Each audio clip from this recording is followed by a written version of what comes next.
goes beyond an hour, we will come back and we will relieve you if you are prepared to go. We will not ask you to stay beyond 1 hour.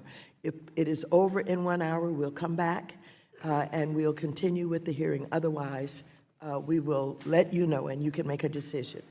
Is that understood by everybody? Thank you very much. Without objection, the chair is authorized to declare a recess of the committee at any time. Today's hearing is entitled Housing in America, Oversight of the United States Department of Housing and Urban Development. I now recognize myself for 4 minutes to give an opening statement. Today, this committee convenes for a hearing to conduct oversight over the United States Department of Housing and Urban Development. Our sole witness is Dr. Benjamin Carson, the Trump administration's HUD secretary. I am very concerned about Secretary Carson's actions leading HUD.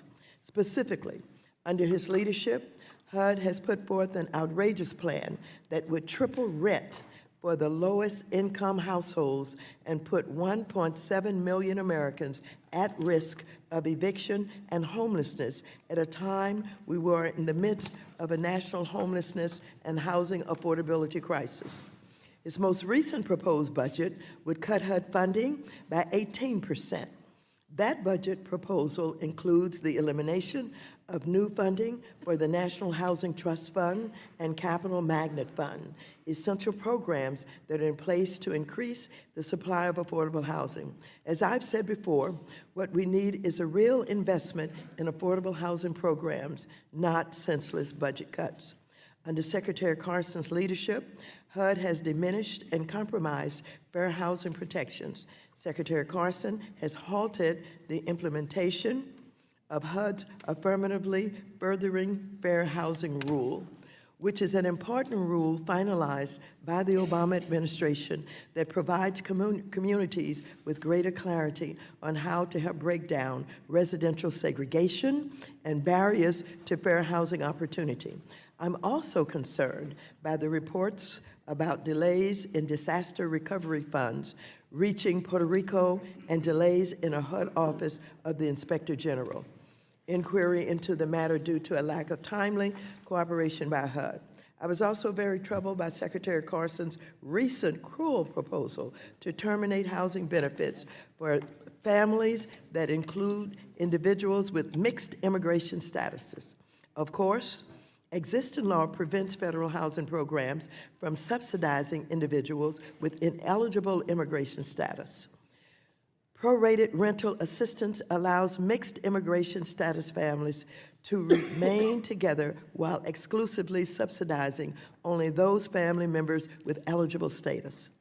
The Trump administration proposal puts mixed status families at risk of being evicted, separated, and left homeless. Secretary Carson, across the board, these actions are inconsistent with HUD's mission. Instead of helping the hardworking Americans and vulnerable families, the agency is in place to serve.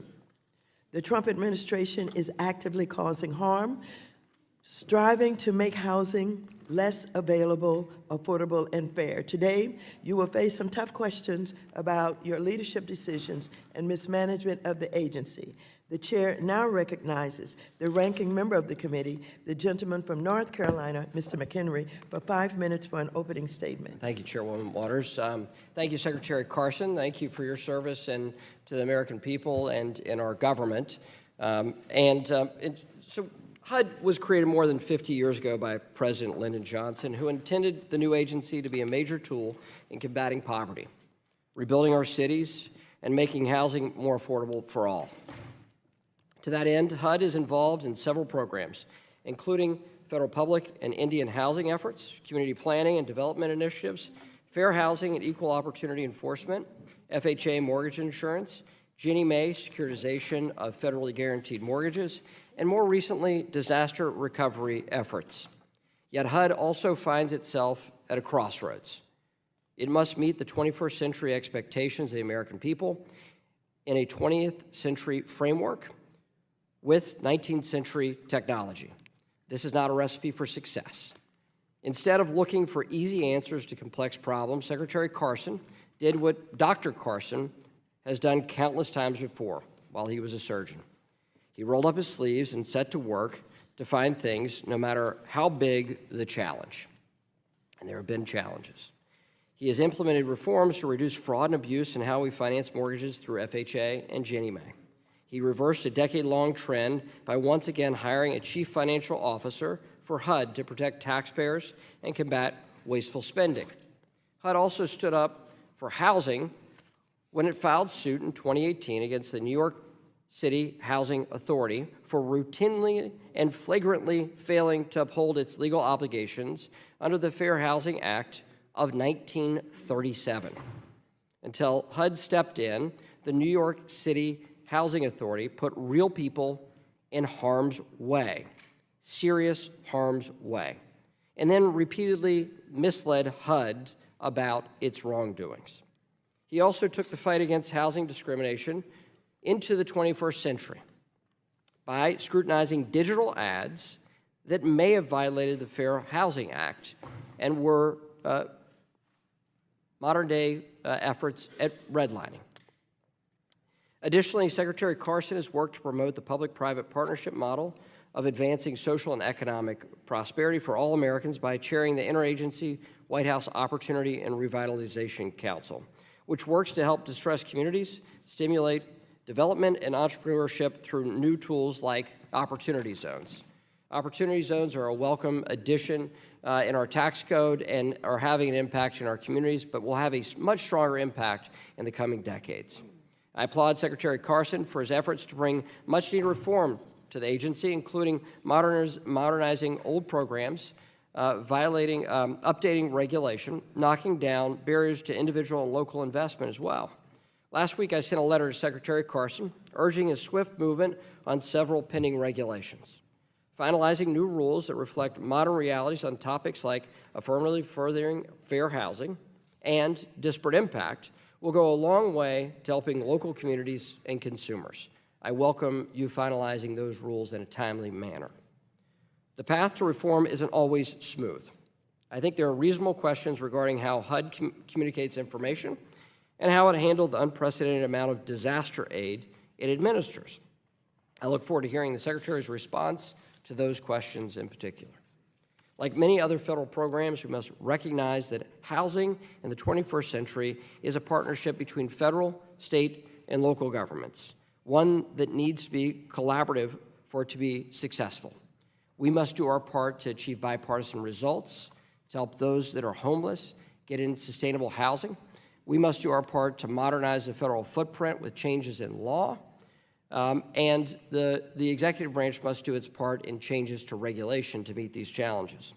As Secretary Carson has said, we must leverage outside public and private investment in addition to federal funds to meet our housing challenges. I concur. And I expect a modernized HUD to lead the way towards the future. And with that, I yield back the balance of my time. Thank you. The chair now recognizes the chair of the Subcommittee on Housing, Community Development, and Insurance, Mr. Clay, for 1 minute. Thank you, Madam Chair. And as we mark the 51-year passage of the Fair Housing Act, there is still much work to be done to promote and ensure fair housing in America. In fact, as I noted in a recent conversation, residents in my district in the community of Wellston, Missouri, are facing the prospect of dislocation and upheaval.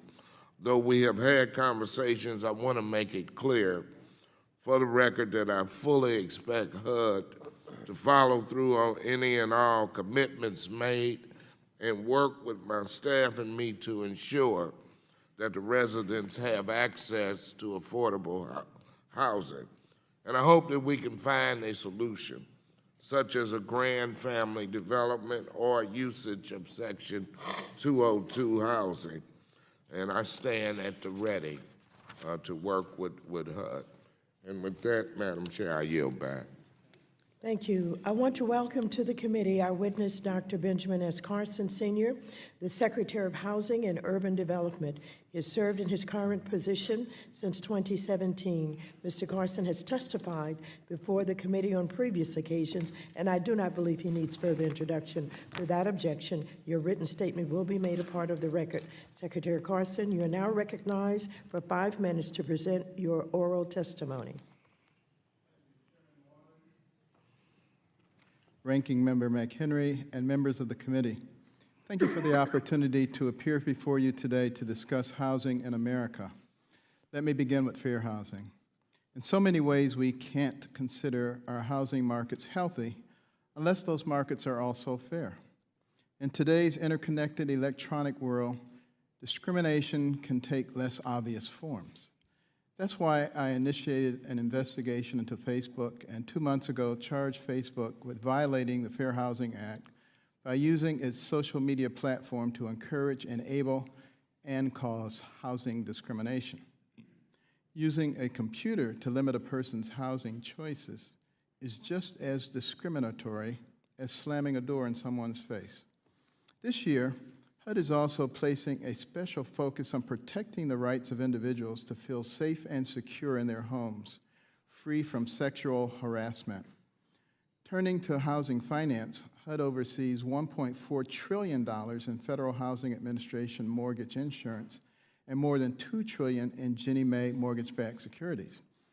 Considering HUD's critical role in supporting affordable and sustainable mortgage finance, it is essential that housing finance reform efforts take a comprehensive view of the marketplace.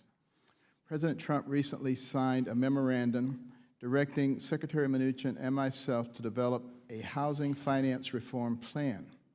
Our plan will ensure that FHA and Ginnie Mae assume primary responsibility for providing housing finance support to low and moderate income families that cannot be fulfilled through traditional underwriting. In some of our housing markets, we're also struggling against the strong headwinds of disaster. In the time I've been Secretary at HUD, this nation has experienced several major disasters.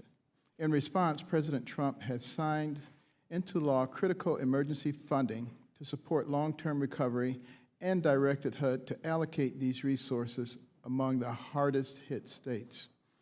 HUD has fully obligated approximately $7.4 billion through our CDBG-DR program.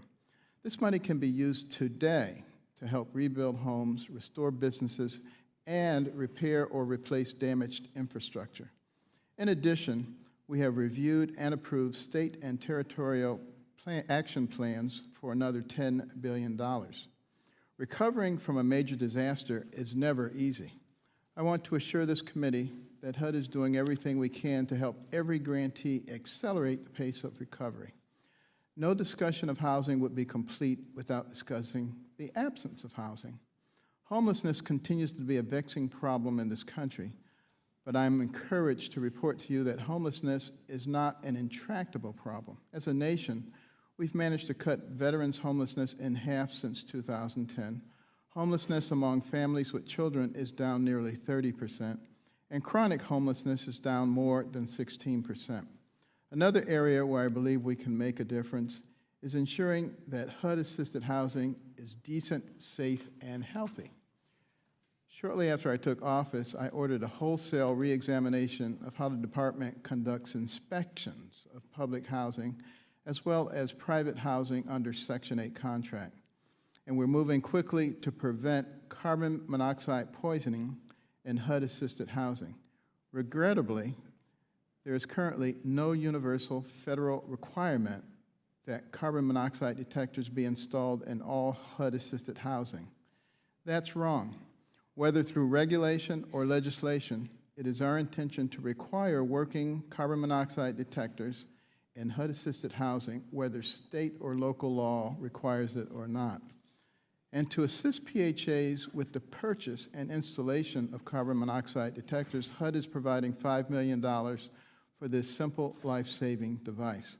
Finally, let me turn to something that is rather obvious to all of us. In many parts of our country, there is an affordable housing crisis. The federal government cannot solve this problem alone. let me tell you about a few things we are doing at HUD to find a solution. To date, our rental assistance demonstration has preserved nearly 114,000 units of public housing and generated more than $7 billion in construction activity to revitalize these units or replace them altogether. We are also very excited at the potential for up to $100 billion in capital investment and opportunity zones made possible by the tax reform spearheaded by President Trump. And HUD is proposing a new rule to ensure taxpayer-supported housing support those who are legally entitled to them.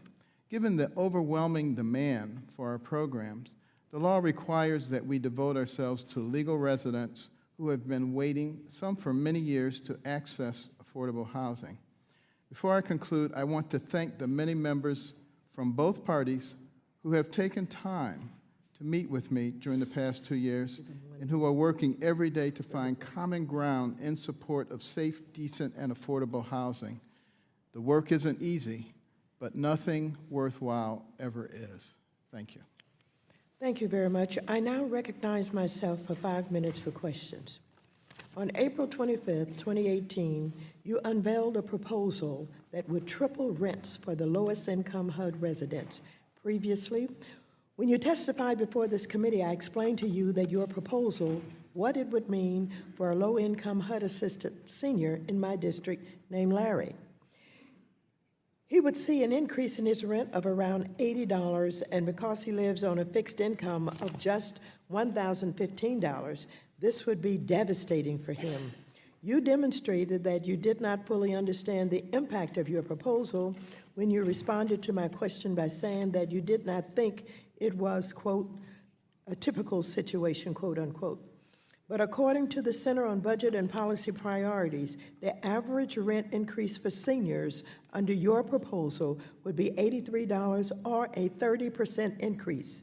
Dr. Carson, we are currently experiencing an affordable housing crisis.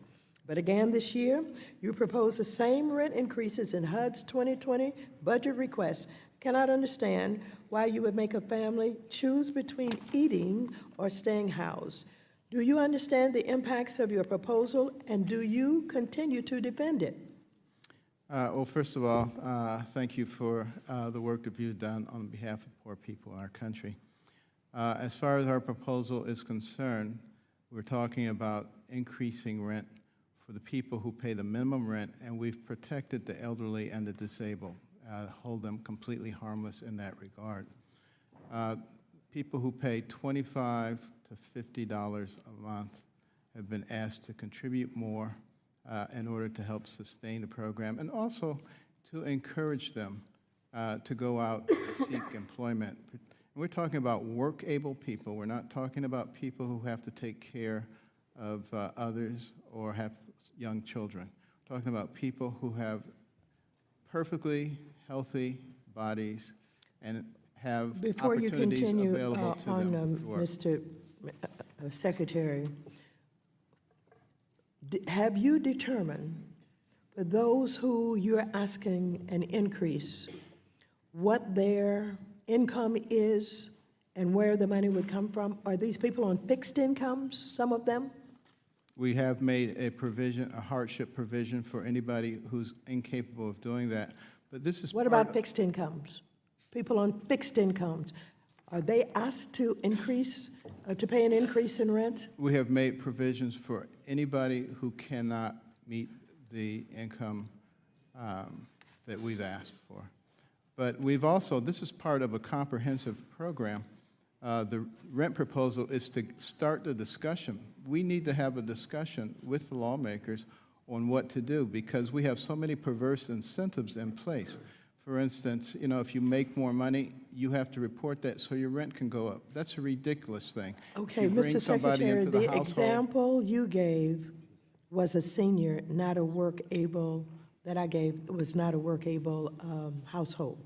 And I'm really concerned about that because people on fixed incomes don't have any money for an increase. They can't afford an increase. And I'd like to know exactly what you're doing with people on fixed incomes? As I said before, the elderly and the disabled are completely protected in the plan that we've proposed. So they're They have- exempted from any increase? They have no increase. They're exempted from any increase, is that We have correct? protected them from any increase. Okay, continue with your explanation.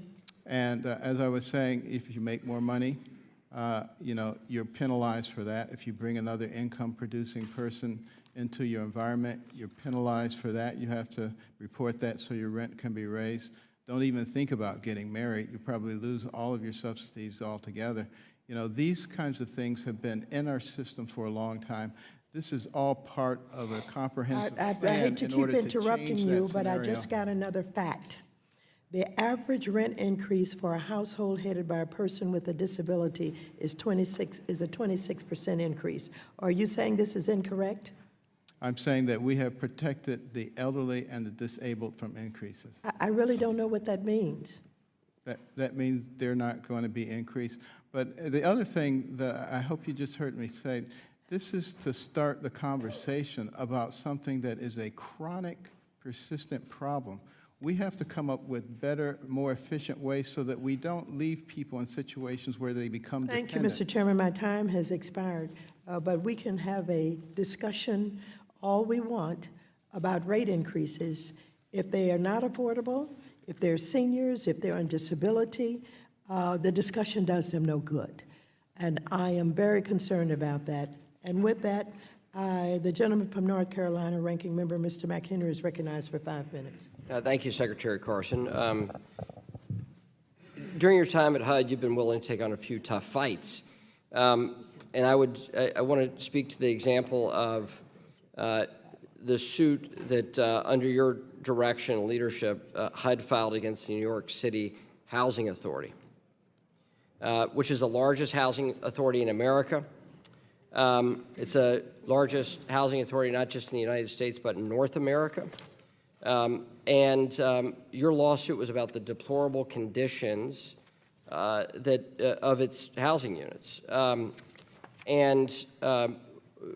Your accusation and HUD's accusation was that the New York Housing Authority was in substantial default under the 1937 Housing Act, allowing for dangerous high levels of lead paint, unsanitary conditions, rats, mice, non-functioning heat in winter, and widespread recurring mold.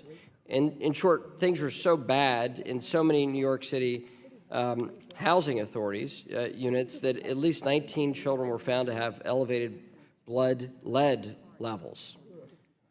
Some residents were sleeping with their gas ovens on for heat, and 83% of inspected units contained a condition that could pose a health hazard to a tenant. This was covered up for years, so bad that the U.S. Attorney for the Southern District of New York said that their failure to provide decent, safe, and sanitary housing is simply unacceptable and illegal. You sued the New York City Housing Authority, and then in January of this year, they voluntarily entered into a consent decree with HUD.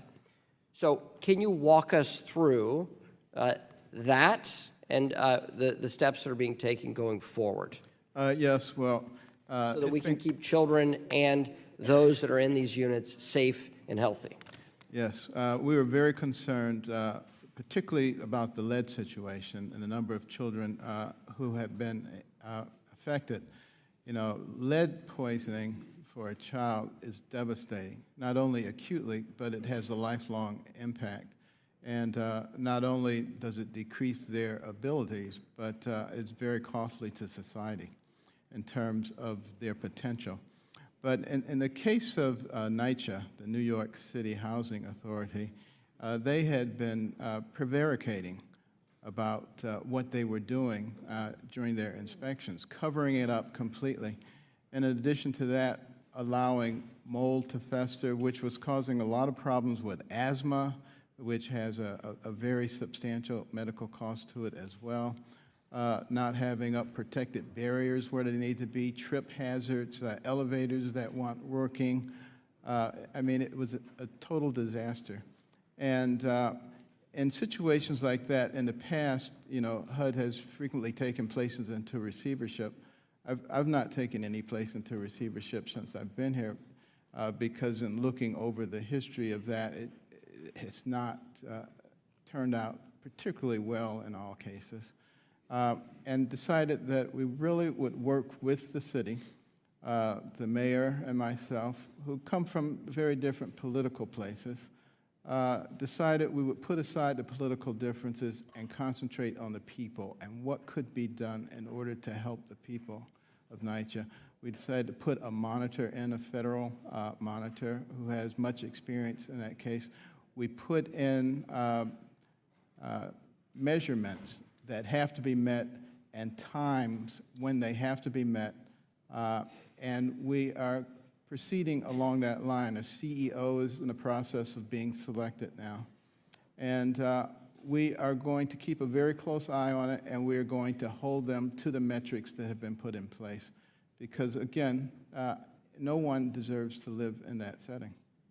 Well, thank you for speaking to the humanity involved, not the physical structures, but actually speaking to the people that inhabit these places, and they deserve to live in a healthy, safe place. I want to raise opportunity zones, and I know other people have questions about opportunity zones and your leadership on the White House Opportunity and Revitalization Council, but my time is cut short. I thank you for your testimony. Thanks for your leadership and your service to our country. I yield back. Thank you.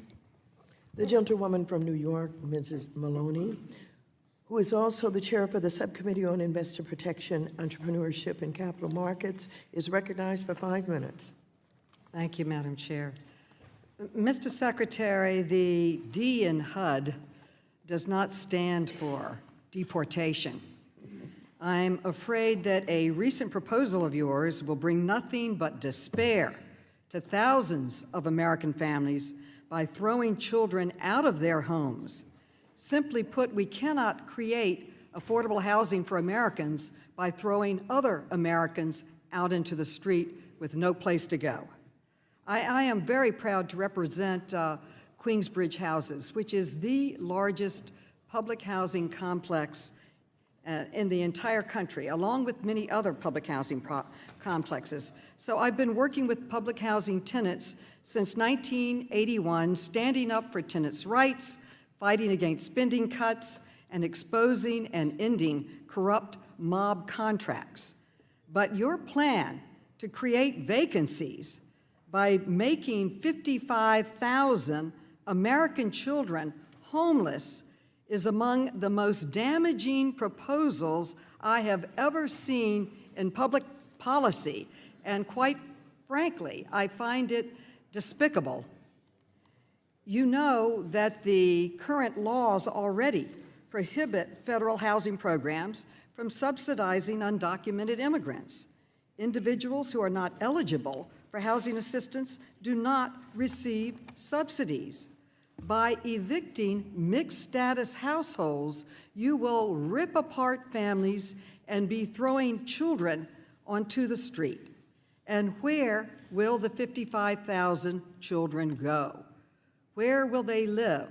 What agency will care for their health and education? Is your plan to have ICE put 55,000 more children on cages on the border? Really, not in my district and not on my watch. This is a horrible plan. New York City now spends more than $600 million per year to support 8,200 children in foster care, and $4.5 billion more every year to tackle homelessness. Have you considered how you would support the newly homeless families and children? Will they be going to foster care? What's your plan?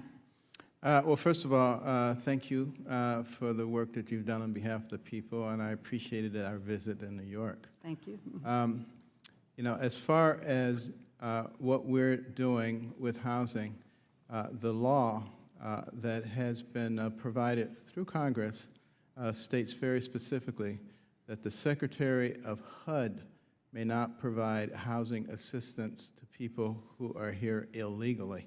It also states specifically that the Secretary has the duty to end assistance if he finds that someone is violating that. So we are following the law. I would also point out to you But may I respond? By law, I agree with you. You don't provide subsidies to people who are here illegally. But these children were born here in America. And even if their families are illegal, it's a mixed family in terms of legality, the children are legal. So you could have a situation where the parents are deported and the children, they leave the children here, American citizens, and who is going to take care of these children? Do you have a plan to take care of these 55,000 children, which is HUD's number that came forward with, that they project could be hurt by this plan? Do you have a plan for how to take care of these children, yes or no? a couple of things here. First of all, there are hundreds of thousands of children, as well as elderly and disabled people on the waiting list who are legal American citizens. But, Mr. Secretary, these children are legal American citizens. They were born in America. They are legal citizens. As I was saying, there are hundreds of thousands, if not millions, who are waiting on the list.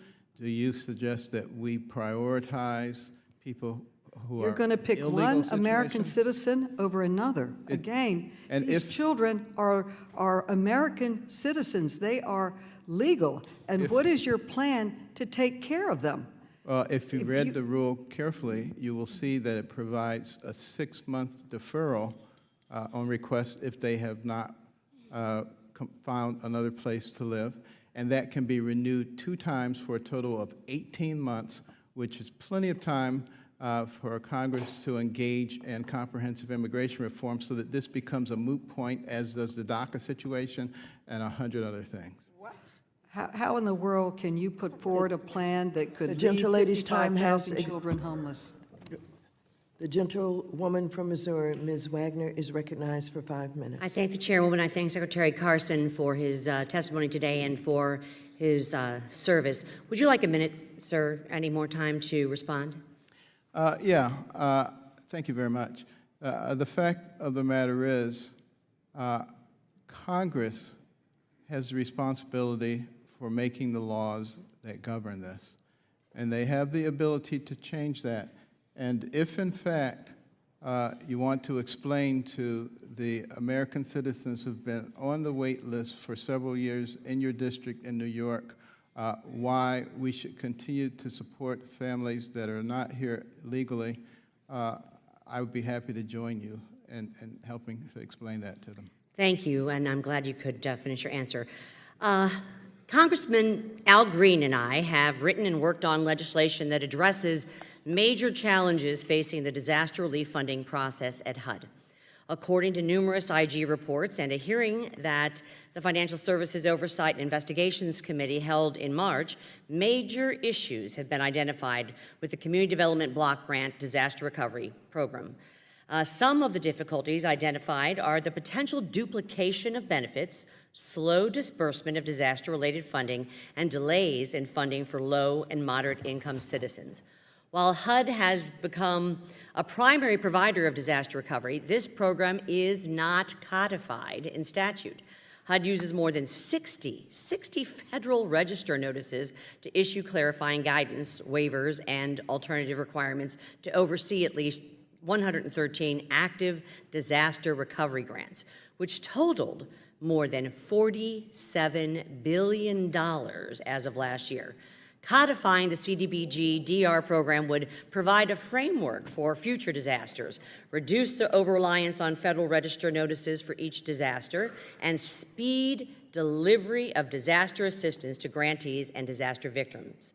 Codification provides proper controls that protect against waste, fraud, and abuse. Mr. Secretary, are you aware of these challenges within the CDBG-DR program, and how are you making sure these funds are directed towards the Americans who need it the most? Thank you very much for that question. And for the visits that we've had to discuss this and other matters. I actually very much agree with the whole concept of appropriate codification. You and Congressman Green have been working on this, I know, with some others. And the big advantage, of course, is, you start out on second base instead of starting out from home. And there are a lot of things that are done consistently all the time, and you can get those things codified and done quickly so that you can decrease the amount of time. I'm in agreement with that, and we're very happy to work with you. We're already making some progress in that area, and I think we can do this because one of the things that has concerned me is the amount of time it takes to get grants out. Right. And I've asked every office at HUD to look at their own internal procedures and see what they can do to speed it up. If you have 10 offices and 9 of them get things done quickly and one of them takes 6 months, the whole thing takes 6 months. And there's got to be coordination between HUD, SBA, FEMA, state agencies, all talking to each other to make sure there's a procurement issues. I so look forward to working and continuing my work with Congressman Green to bring this to the floor. So I thank you for your support and for your commitment to this. Quickly moving on, the world's largest Catholic healthcare system, Ascension, is headquartered in St. Louis region. Ascension is implementing a comprehensive organizational response to trafficking survivors at its hospitals. Unfortunately, Ascension can only establish these programs where emergency housing is available. I understand that the Continuum of Care FY18 competition focus included $50 million for housing services for domestic violence and trafficking survivors. Will HUD extend this program and ensure that projects including housing for trafficking survivors are there more permanent ways that HUD can address transitional housing needs for trafficking survivors, sir? Well, trafficking is obviously horrendous, and there's a lot more of it going on these days. And we definitely need to take care of that, and that was a very good program. It turns out that you all have funded that for the 19 season, so yes, it will be continued. Wonderful. I'm glad to hear that. My time has expired. I yield back. Thank you very much.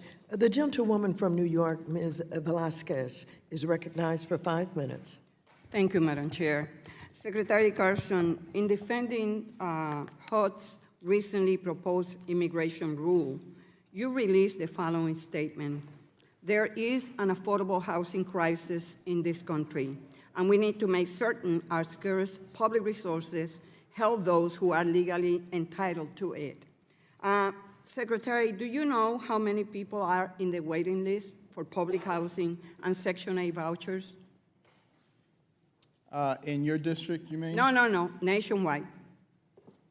There are hundreds of thousands. No, there are 4.4 million people, by the way. So, do you know how many units would open up as a result of the proposed rule? How many units? Probably, if that proposed rule probably at least 32,000. 25 to 35 units. So, you are going to put children on the streets to open up 25 to 35,000 units, and these are American children. Where are they going to go? They will go into the shelter system. They will become homeless children. Those are American children. So the question is not where they're going to go. The question to you, sir, is why, if you recognize that there is a housing crisis in our nation, that there are 4.4 million people in a waiting list, why you are not asking, or why did you request $9.6 billion less for HUD's budget for fiscal year 2020, including zeroing out the capital fund and requesting $350 million less for the Section 8 program? Do you understand why this sounds like you're talking from both sides of your mouth? You know, your regional director in New York, Ms. Lynn Patton, has been spending nights living in public housing.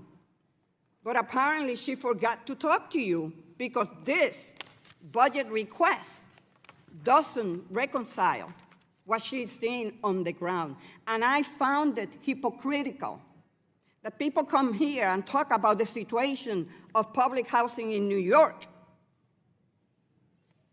and you have not been here when we have been advocating for increasing the capital fund so that we could make repairs and we could address the issue of mold.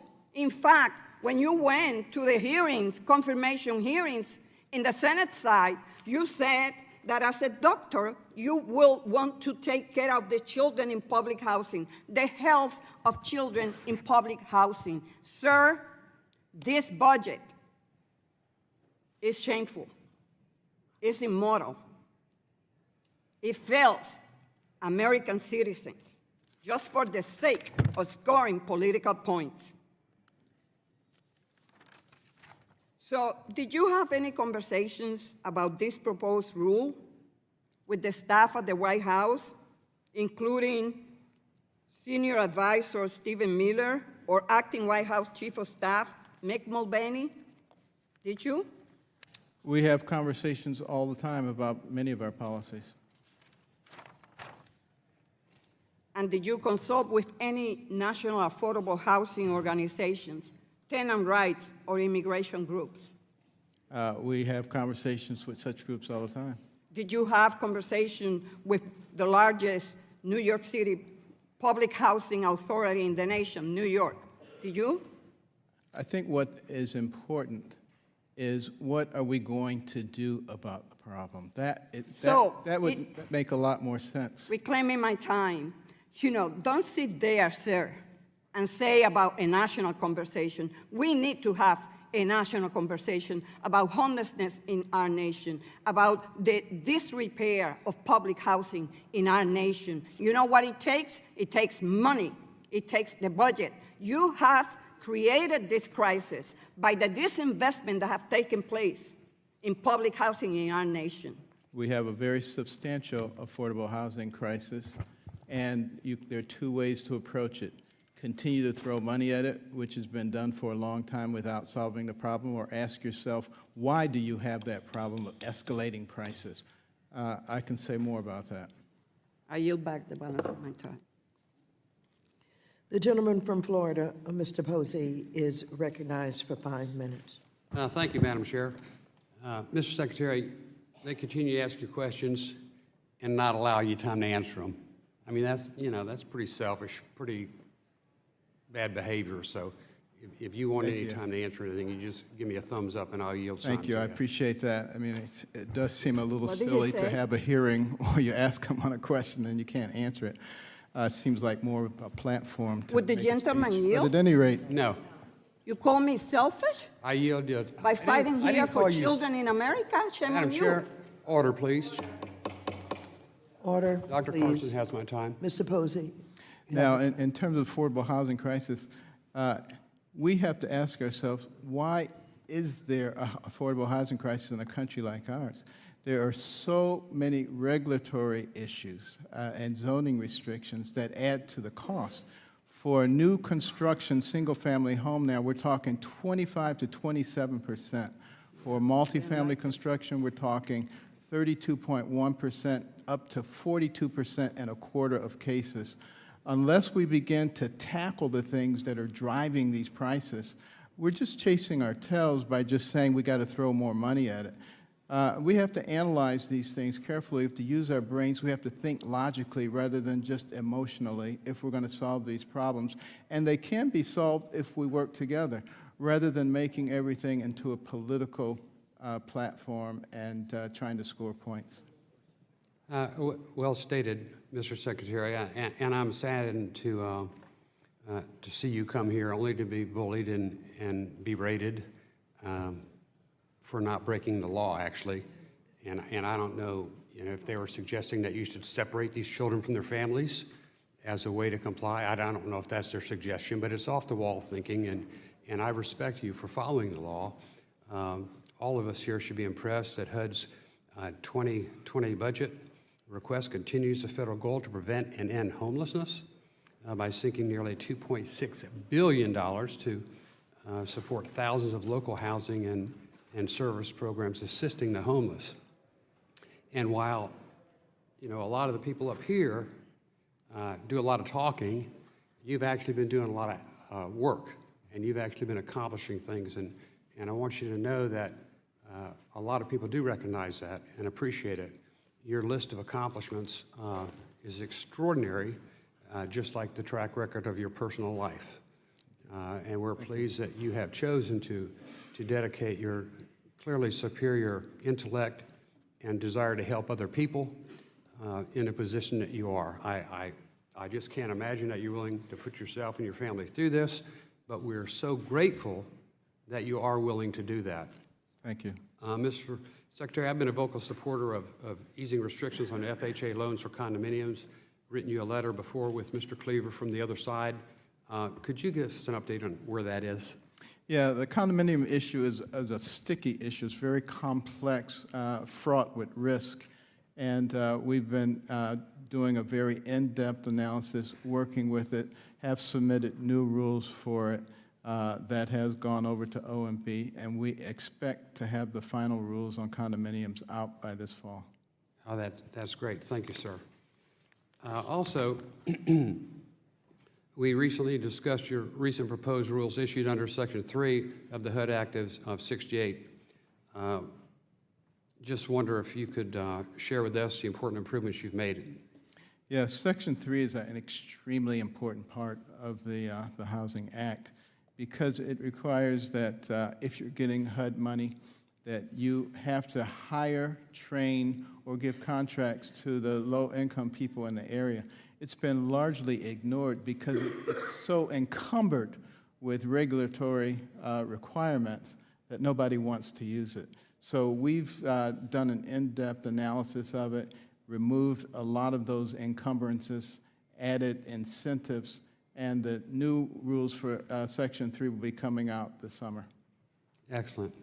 Well, again, my time is about to expire, Mr. Secretary, but I would again want to thank you for your service and express that I'm embarrassed by the way you're treated in this committee. Thank you. Yield back. Thank you very much. Let me remind you, members will refrain from impugning the personal motives of other members. The gentleman from California, Mr. Sherman, is recognized for 5 minutes. Madam Chairman, the member controls their 5 minutes. The witness controls the 5-minute opening statement, and many of our witnesses have a outstanding bully pulpit outside this room. To then turn and say to members they don't control even their 5 minutes is a denigration of our role as members of this committee. As to affordable housing, the witness does point out that there are barriers to the creation of more rental units, and we need many, many hundreds of thousands built. We need to keep interest rates low.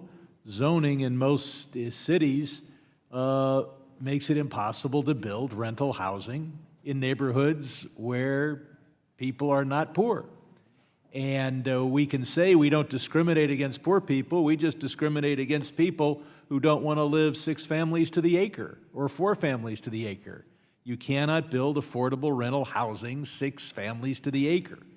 And we also have the fiscalization of land use planning, where cities are financed often based on the money they can get from commercial development, and they fight in my state over who can prevent housing from being built on certain empty acreage. If they can only get an auto dealer there, they get the sales tax.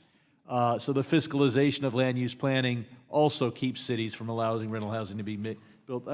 I know Ms. Maloney is not here, but Secretary, I want to thank you for being perhaps the only person in your administration to support comprehensive immigration reform. And reform which would have provided and which would provide legal status for the families that Ms. Maloney from New York is concerned about. As to somewhat more mundane matters, the FHA has specific mortgage requirements, some of which are servicing requirements. I'm talking about mortgage servicing, some of which are antiquated. in your ongoing efforts to make the FHA program more attractive to lenders? What is HUD doing to better align FHA servicing requirements to those of GSEs? Well, one of the things that we're doing is working with the Justice Department on the False Claims Act, which has driven away, quite a few of the lenders who are concerned about non-material mistakes and the consequences for them. And that will open up a lot more borrowing options for people. Do you see a need for legislation for us to somewhat correct the False Claims Act, or can this be done administratively? We're going to try to do it at the administrative level, but appreciate the implication that you would help us if legislation is needed. Okay. The rental assistance demonstration program focuses on public housing authorities. The program allows public housing authorities to convert housing properties at risk of obsolescence into project-based vouchers under Section 8. Are you familiar with the RAD program, and do you think it's effective? I'm very familiar with it. It's a spectacular program. Already, we've been able to convert well over 100,000 units, contribute $7 billion toward capital needs. It's one of the most spectacular programs, and one of the things that would help us tremendously legislatively is to lift the cap on RAD. Right now, it's at 455,000 units, but there are so many places across the country that are requesting it, and there's absolutely no reason that it shouldn't be lifted. It's already been demonstrated to be extremely effective. Thank you, and we should look at that. Now, the FHA is concerned about people having down payments, and some get assistance from their families, some get assistance from government entities, and the differentiation in default rates is like 0.2% between whether you get aid from a government entity or a family, and yet you're being pretty restrictive on the government entity aid, and this particularly affects some Indian tribes who are being told that they can only make loans or provide rental assistance in their own geographic area, which can be a small reservation. Can you look at this? Yes, we are in the process of looking at that. As you know, there's been a 90-day delay on that, and we are, in fact, looking at it, but it's also in litigation, so not really free to talk too much about it. Thank you very much. The gentleman from Missouri, Mr. Lukemeyer, is recognized for 5 minutes. Thank you, Madam Chair. I'm over here, Mr. Carson. Thank you, Dr. Carson. Dr. Carson, one area this committee has examined at length this Congress is the lack of affordable housing in this country. A main cause for the shortage of affordable housing is the regulatory burdens that increase the cost of a mortgage, which you've described a minute ago, actually for some types of housing, 32 to 40%. One impending rule HUD should be focused on affects the affordability of housing is the impending Current Expected Credit Loss Accounting Standard, or CECL. This accounting standard requires banks to incur the full loss of a loan at the moment it is originated. I've heard concerns about CECL from numerous industries, including community and regional banks, credit unions, realtors, and home builders. Many of these concerns stem around housing affordability. According to the National Association of Home Builders, who have testified in this committee twice over the last 4 or 5 months, that an increase in the cost of a house by $1,000 prices 100,000 people out of a home. My question to you this morning is, have you looked at the effects of CECL, what they could have on the ability of someone to afford a home? Yes, we have. It is difficult when you're trying to project out into the future, risk of that nature. And we're in the process of studying that very carefully. We don't want to make a mistake on that. Are you coming up with a study on the effect of the individuals, the number of folks, the effect on the amount you're having to reserve, and what the kind of reaction you'd have to come up with to be able to increase those reserves? All of those parameters are being looked at. So if you have to increase your reserves, what is the source of income for you? Excuse me? I say if you have to increase your reserves, what is a source of income by which you would be able to do that? Where would the money come from? Yeah, From right. which we'd be able to do that? Right? Not sure. Have to increase your guarantee fees, perhaps? That is one suggestion. Okay. If that happens, that increases the cost of a loan, which home builders say keeps people from having access to a loan, right? Yeah, so, you have to look at all the possible sources and model it out to see what the long-term effect is. Now, this is going to affect the GSEs as well. Have you been looking at that effect? Have you talked to Freddie and Fannie, see how this is going to impact them? Any sort of coordination with all of all these other government agencies that may or may not impact? We do talk about that. I will be at a FHFA meeting this afternoon, actually. I'm sure that topic will come up. Interesting. So are they monitoring this? Are you aware of it? I'm sorry. Are they monitoring? Are you aware if they're monitoring this at all, or coming up with studies to look at the costs that they may incur, what they're going to have to, what they may do to react to this? I'm not sure what you mean.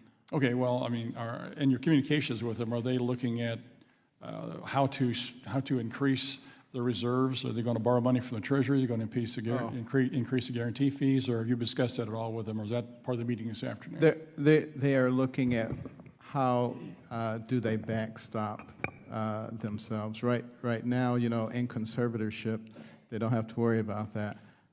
If they come out of conservatorship, that becomes a very different question about where that money comes from. And there are multiple discussions about where it would come from. Okay, one of the questions that you were answering a while ago with regards to the cost drivers for affordable housing. And, I guess my question to you is, how much authority do you have at HUD, if any, with the ability to waive certain rules and regulations, or change certain rules and regulations, or suspend certain rules and regulations? Is there certain rules and regulations you have the ability to do that with, or are your hands pretty well tied and Congress has to be the one to change the way that this all works? The vast majority of the regulations are done at a local level. So we can't change those. What we can do is try to incentivize people at the local level to begin to look at some of these rules and to address them, and they get preference points when they do that. And a lot of people are actually starting to realize that and do that. A lot of these regulations have been on the books for 10, 20, 50, 100 years, have nothing to do with what's going on now. The density requirements frequently don't take into account some of the new modern building techniques.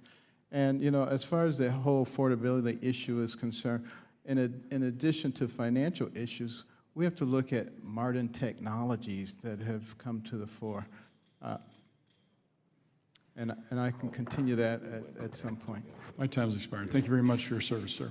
The gentleman from Missouri, Mr. Clay, who is also the chair for the Subcommittee on Housing, Community Development, and Insurance, is recognized for 5 minutes. Thank you, Madam Chair. And Mr. Secretary, let's discuss the Wellston, Missouri Housing Authority, and which HUD has had in receivership for the last 22 years. And as you are aware, there is a planned demolition of a number of units which will displace tenants, uproot lives, and cause utter confusion in those lives.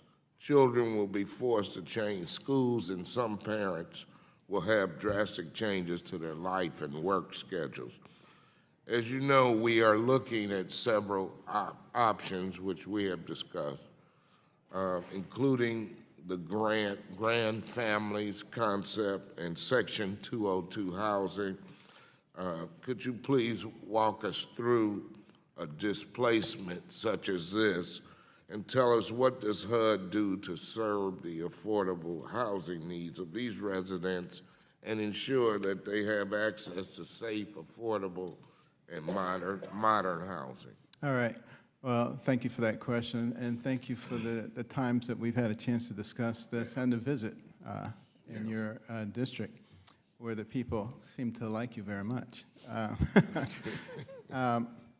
You know, certainly, we're very concerned about anytime people have to be displaced, which is why we have tenant protection vouchers.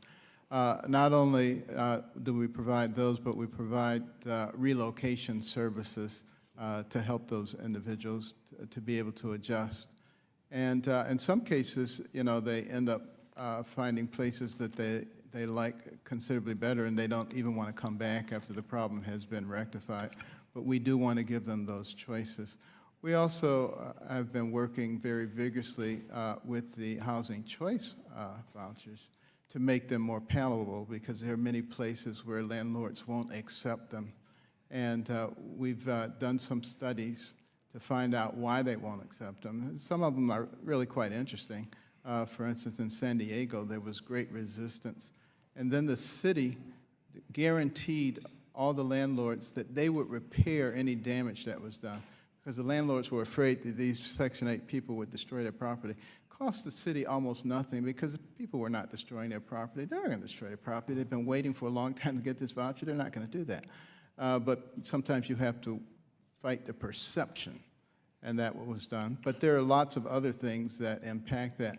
But we look very carefully at how we can make sure that those people are taken care of who are displaced. And speaking of that, you know, St. Louis County government is considering an ordinance that will prohibit source of income discrimination in as far as housing vouchers are concerned, which I think will address it at the local level. Can you give us some examples of public-private partnerships that could work for a community like Wellston, or have you given that any thought? I think there are many of them around the country. You know, purpose-built communities. There's like Eastlake outside of Atlanta, which, as some people here probably know, was one of the worst places in terms of crime, in terms of poverty, schools performing at the lowest level in the state, and through the public-private partnerships, building of mixed-income housing, bringing in grocery stores, places for work, employment. They were able to convert that neighborhood completely. I went to one of the charter schools that they put in a high school. I was met by 5 students playing the harp. The things that they had available were absolutely outstanding. Those schools achieve at the highest levels in the state now, better than many of the private schools. So can it be done? Absolutely. It needs to be done in a holistic manner. Do we have the ability to do this in this country? We absolutely do. We'll never get it done if we fight each other. But if we recognize the problem and begin to work with each other, everybody has good ideas. Will the gentleman yield? Mr. Klein. Do I hear a commitment to Wellston? We were getting to that, ma'am. The gentleman is committing to helping to do it. I will ask the question. Thank you. Go right ahead. Of course, we're going to be very interested in Wellston, and of course, we're going to be interested in helping there. And you're committed, HUD is committed to working with us in that community to make sure that. Right, and we want to continue to work with you on that. Absolutely. I appreciate it. My time has expired, and I yield back, Madam Chair. Thank you. Thank you very much. The gentleman from Wisconsin, Mr. Duffy, is recognized for 5 minutes. Thank you, Madam Chair. Welcome, Dr. Carson. I imagine I was almost said former doctor, but as a doctor, you probably prefer to deal with the root causes of someone's health problem as opposed to just the symptom of the problem. Absolutely. And so you're somewhat getting bludgeoned by my colleagues about your rule on non-citizens and your rule that actually follows the law that was passed by Congress. But I would note that it seems like in the last several months, we have 50,000 illegals coming across our border every month. And when there is an open border and people continue to flood into our country, you're going to have more problems of illegal parents and maybe U.S. citizen children. And so maybe instead of bludgeoning you as the Secretary of HUD, maybe the Congress should actually deal with securing the. We have to deal with this problem. Maybe it's not Dr. Much sense. So maybe just in regard to your rule,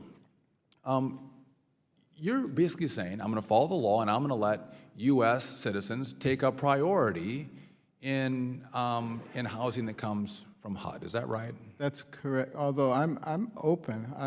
I'm not a hard nose. So if someone can tell me, how to follow the law and still take care of their issue, I'm all ears. I'm ready to hear it. So in the way you structured this rule to actually follow the law that's passed by Congress, did you give some extra time for the Congress to act and maybe change the law? Yeah, they can have a 6-month deferral, and they can renew that twice. So that's 18 months, which should be plenty of time if Congress was actually interested in solving the problem. And again, I just want to put a period on the point that this problem is getting worse. And this is not compassion. I was just at the border. And to look at what's happening to families and the journey and the sexual assaults and the indentured servitude of people who come up through cartels and have to work for the cartels once they get here, this is not compassion. What you experience is not compassion. But I applaud you because I believe as an American citizen, we should put Americans first. Absolutely. And if we're not going to be a nation of laws, what happens if we say, we can ignore this one, we don't like this one, but this one will do? Where does that lead in the long run? To nothing but chaos. To chaos. I want to pivot because you had mentioned, maybe one of the pathways forward is to look at the cost of housing. Why has it become so unaffordable? Again, we're looking at the symptom of increased costs. Is why don't we look at the root cause? And you mentioned, I think, regulation and zoning that can drive up the cost of housing. Are there any examples where you have local governments that have actually tried to address their zoning rules and their regulations and maybe allow for more development of multifamily structures that can drive down prices but also improve the stock? Yes, there are several cities who have engaged in that. They have come to recognize one very important thing. A lot of this regulatory, these barriers are caused by NIMBYism, not in my backyardism. And I actually understand that because the most valuable thing that most people have is their home. And they have in their mind the model of 1960s and 70s where the government would come in and build these massive structures with no forethought, no holistic planning, leave, and they would deteriorate. And nobody wants that around them. But of course, we got to get the message out that the government doesn't do that anymore. Now we do public-private partnerships. We do things that match the community because we want, nurses and policemen and firemen and teachers to be able to live in the same community where they work. That doesn't decrease the value. I think that increases the value of the community. But with a little restructuring on zoning and rules, we can actually lower the cost of housing, right? Absolutely. I wanted to get to Puerto Rico. My time is almost up, but I know that you have allowed for, $1.8 billion in disaster relief to go to Puerto Rico. You have some strings attached, which I agree with. And any objections from the Puerto Ricans thus far in how you've structured the money? None whatsoever. The governor and I have been working together, and they have $1.5 billion immediately available to them, of which they've used $250,000. 250 million or Gentleman from 250,000? Georgia, Mr. Scott is 250,000. recognized for 5 I go back. minutes. Thank you very much, Chair Lady. Dr. Carson over here. Good to have you back again. Thank you. Dr. Carson, are you familiar with own-to-option mortgage programs? In general, yes. In general. Well, the National Urban Institute has recognized this as an excellent way to move people into home ownership. Mm-hmm. Have you reviewed this? How receptive are you to it? I'm very receptive to the idea, recognizing that home ownership is the principal mechanism of wealth accumulation in this country. The average renter has a net worth of $5,000, the average homeowner $200,000. That's a 40-fold increase. So we're looking at multiple ways, including renter-to-ownership models to increase home ownership, particularly amongst some of the demographics that have fallen behind. That's very good, and I encourage you to continue that as well. Now, let me go to a project you have mentioned some time ago as being one of your real projects that you can take some authorship in. It's called Envision Centers. Could you tell us about that? I've spoken with some of the public housing authorities in my district down in Georgia, like East Point Housing Authority and many others, and they seem to be very excited about this. Tell us a little more about that, will you? Yeah, well, the ideal comes from the Bible, Proverbs 29. Hold on, it comes from the Bible? From the Bible. Proverbs Very good. 29:18 says, without a vision, the people perish. So we said, we'll call these vision centers, but then we thought everybody would think they were getting glasses, so we call them Envision Centers. But it's a place where we can bring together all of the various services that are available to move people towards self-sufficiency. So instead of them going to 17 different places, they can get all of these services under one roof. We had the first demonstration of 17 cities, and 13 of them have opened already. Some of them are doing extremely well. And you know, this is just a model which I think is going to explode very soon, and we're going to have a lot of these. Let me ask you this now. You mentioned when you made that announcement last April, I believe, you did say, as you just mentioned, 17 centers open. But to our available knowledge that has come to us, only three, not 13. So there's some discrepancy there. Are you aware of that? There may be, but there was actually an article in OAN this week that details the 13 that are open. Okay, that's good, the Invention Centers. I hope you continue that. Folks in Georgia and my district are very excited about it, and so I look forward to working with you. Now, tell me and give me a very good update and let me know, because the last time you were here, you and I had a very spirited conversation about your desire, or it wasn't your desire, it was, as you said in your statement, somebody said that we ought to zero out the Community Development Block Grant Program. After you and I talk, tell me, are we secure with that program, or do you and I have to go to battle once more on that? Well, I don't think we ever have to go to battle, regardless of whether we... Well, let me tell you, man, if you all move 1 inch to zero out the most effective program that cities and states and counties use to lift themselves up and be the cities and towns that they need, yes, we will go to battle. I'm asking you, will we have to go to battle? Are you all still planning to zero out the budget for the CBDG program? Yes or no? Let me just say, I don't think we ever need to go to battle, regardless of anything. Having said that, you know, as I've said before, the CDBG program has been helpful in many cases. No, I know my time is short, but have you moved away from zeroing out that budget, yes or no?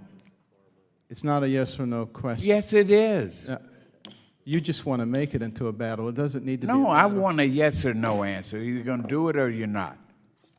Apparently, you all still have that on the The table. gentleman from Ohio, Mr. Stivers, is recognized for 5 minutes. Mr. Scott, your question was not answered. Mr. Stivers?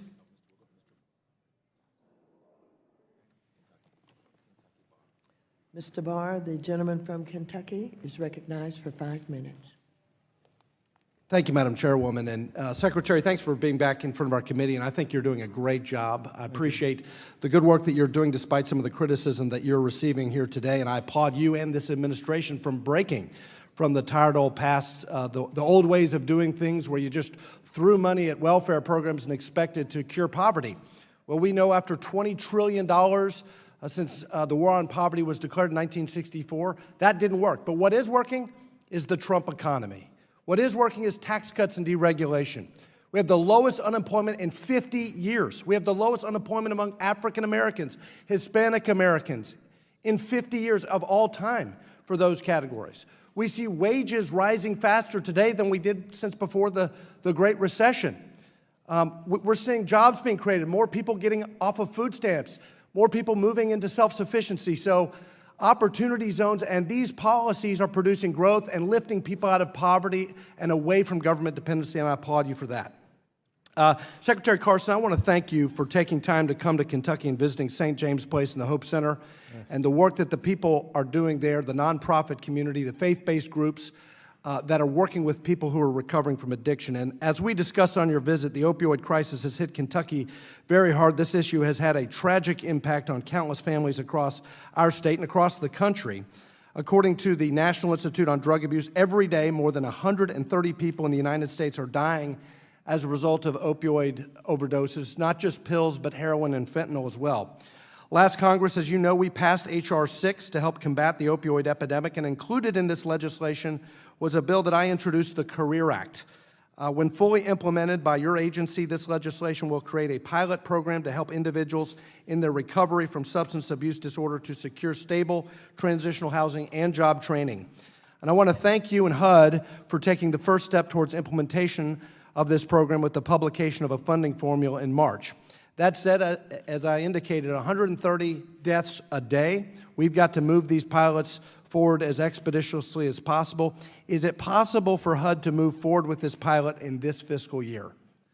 Yes, we are already moving forward with it, recognizing, as you said, that this is a national tragedy. And, you know, we need to actually stop and look at how do we integrate the various agencies and federal, state, and local agencies in order to take care of this, because it is a national problem. And what people need to recognize about opioids is you can get hooked on them in a matter of a week or two.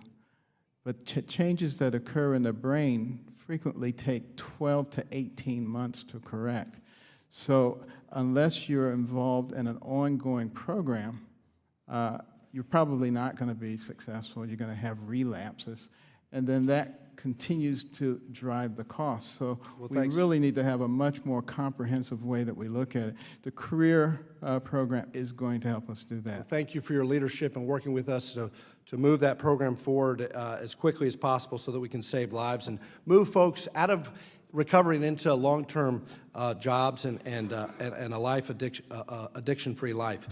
Just yesterday, sir, HUD rescinded its May 2017 carport letters that did not go through the proper administrative process to begin with and required alternative construction approval for all homes built that were built carport ready. I want to thank you for this, because that policy proposed a costly and time-consuming hurdle for the production of manufactured homes that negatively impacted consumers and forced many manufacturers to stop offering these carport-ready homes. We talk about affordable housing. Over-regulation from HUD in the past has been an impediment to affordable housing, particularly manufactured housing. But we still see that this Manufactured Housing Consensus Committee, this advisory committee, has put forward a lot of recommendations like this, and HUD still has not finalized more than 100 recommendations by the MHCC, some going back a decade. What can be done to change the internal processes at HUD so that more of these recommendations are more promptly adopted? Well, we've beefed up the division that is working on manufactured housing recently so that they're not just sort of treading water. They're able to really make forward progress right now. But, you know, on the whole concept of affordable housing, manufactured housing is a critical part of that. About 10% of single-family housing units are manufactured housing units. The technology has increased dramatically, so that better than site-built housing in many cases. Thanks for your attention to that, sir. I yield back. The gentleman from Texas, Mr. Green, who is also the chair for the Subcommittee on Oversight and Investigations, is recognized for 5 minutes. Thank you, Madam Chair. I thank the ranking member as well. Thank the witness for appearing today.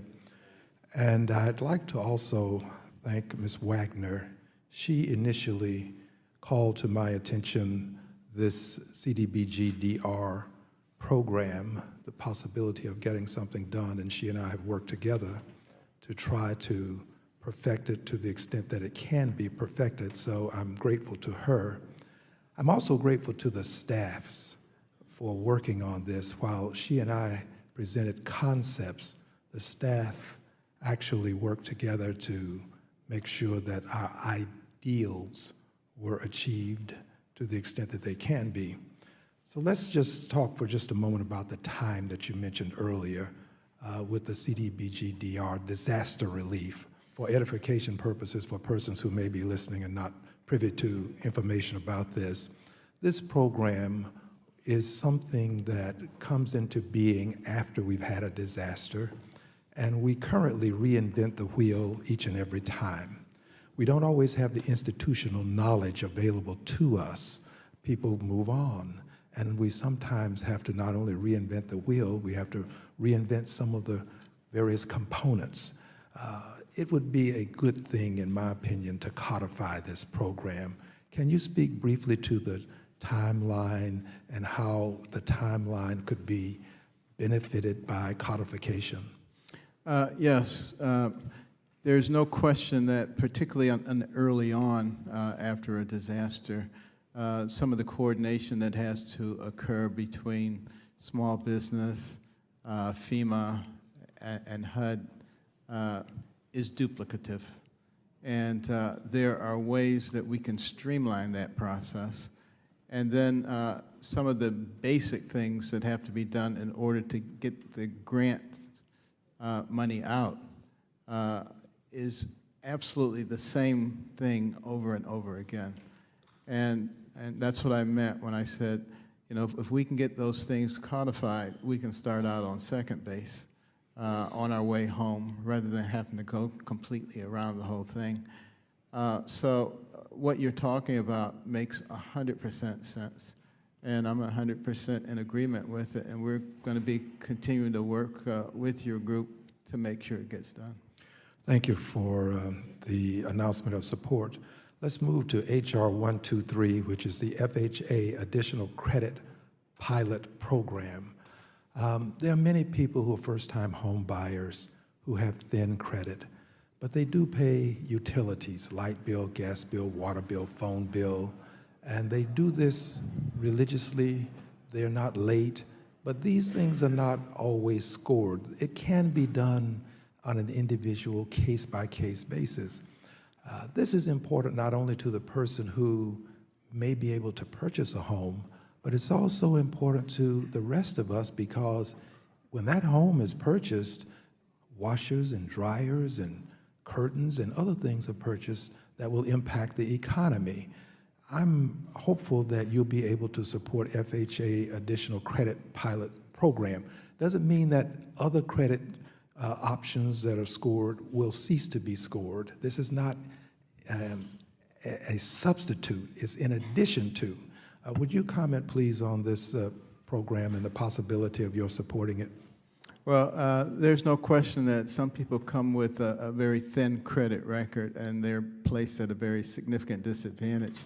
And, you know, I was recently looking at a study in which they looked at how a person paid their rent and how often, you know, they paid on time, how often they paid late, and they factored that into the credit rating. And in most cases, it actually improved their credit score and made it better. So we're doing some more in-depth looking at that. The commissioner, FHA commissioner, and I have been talking about this, alternative credit scores.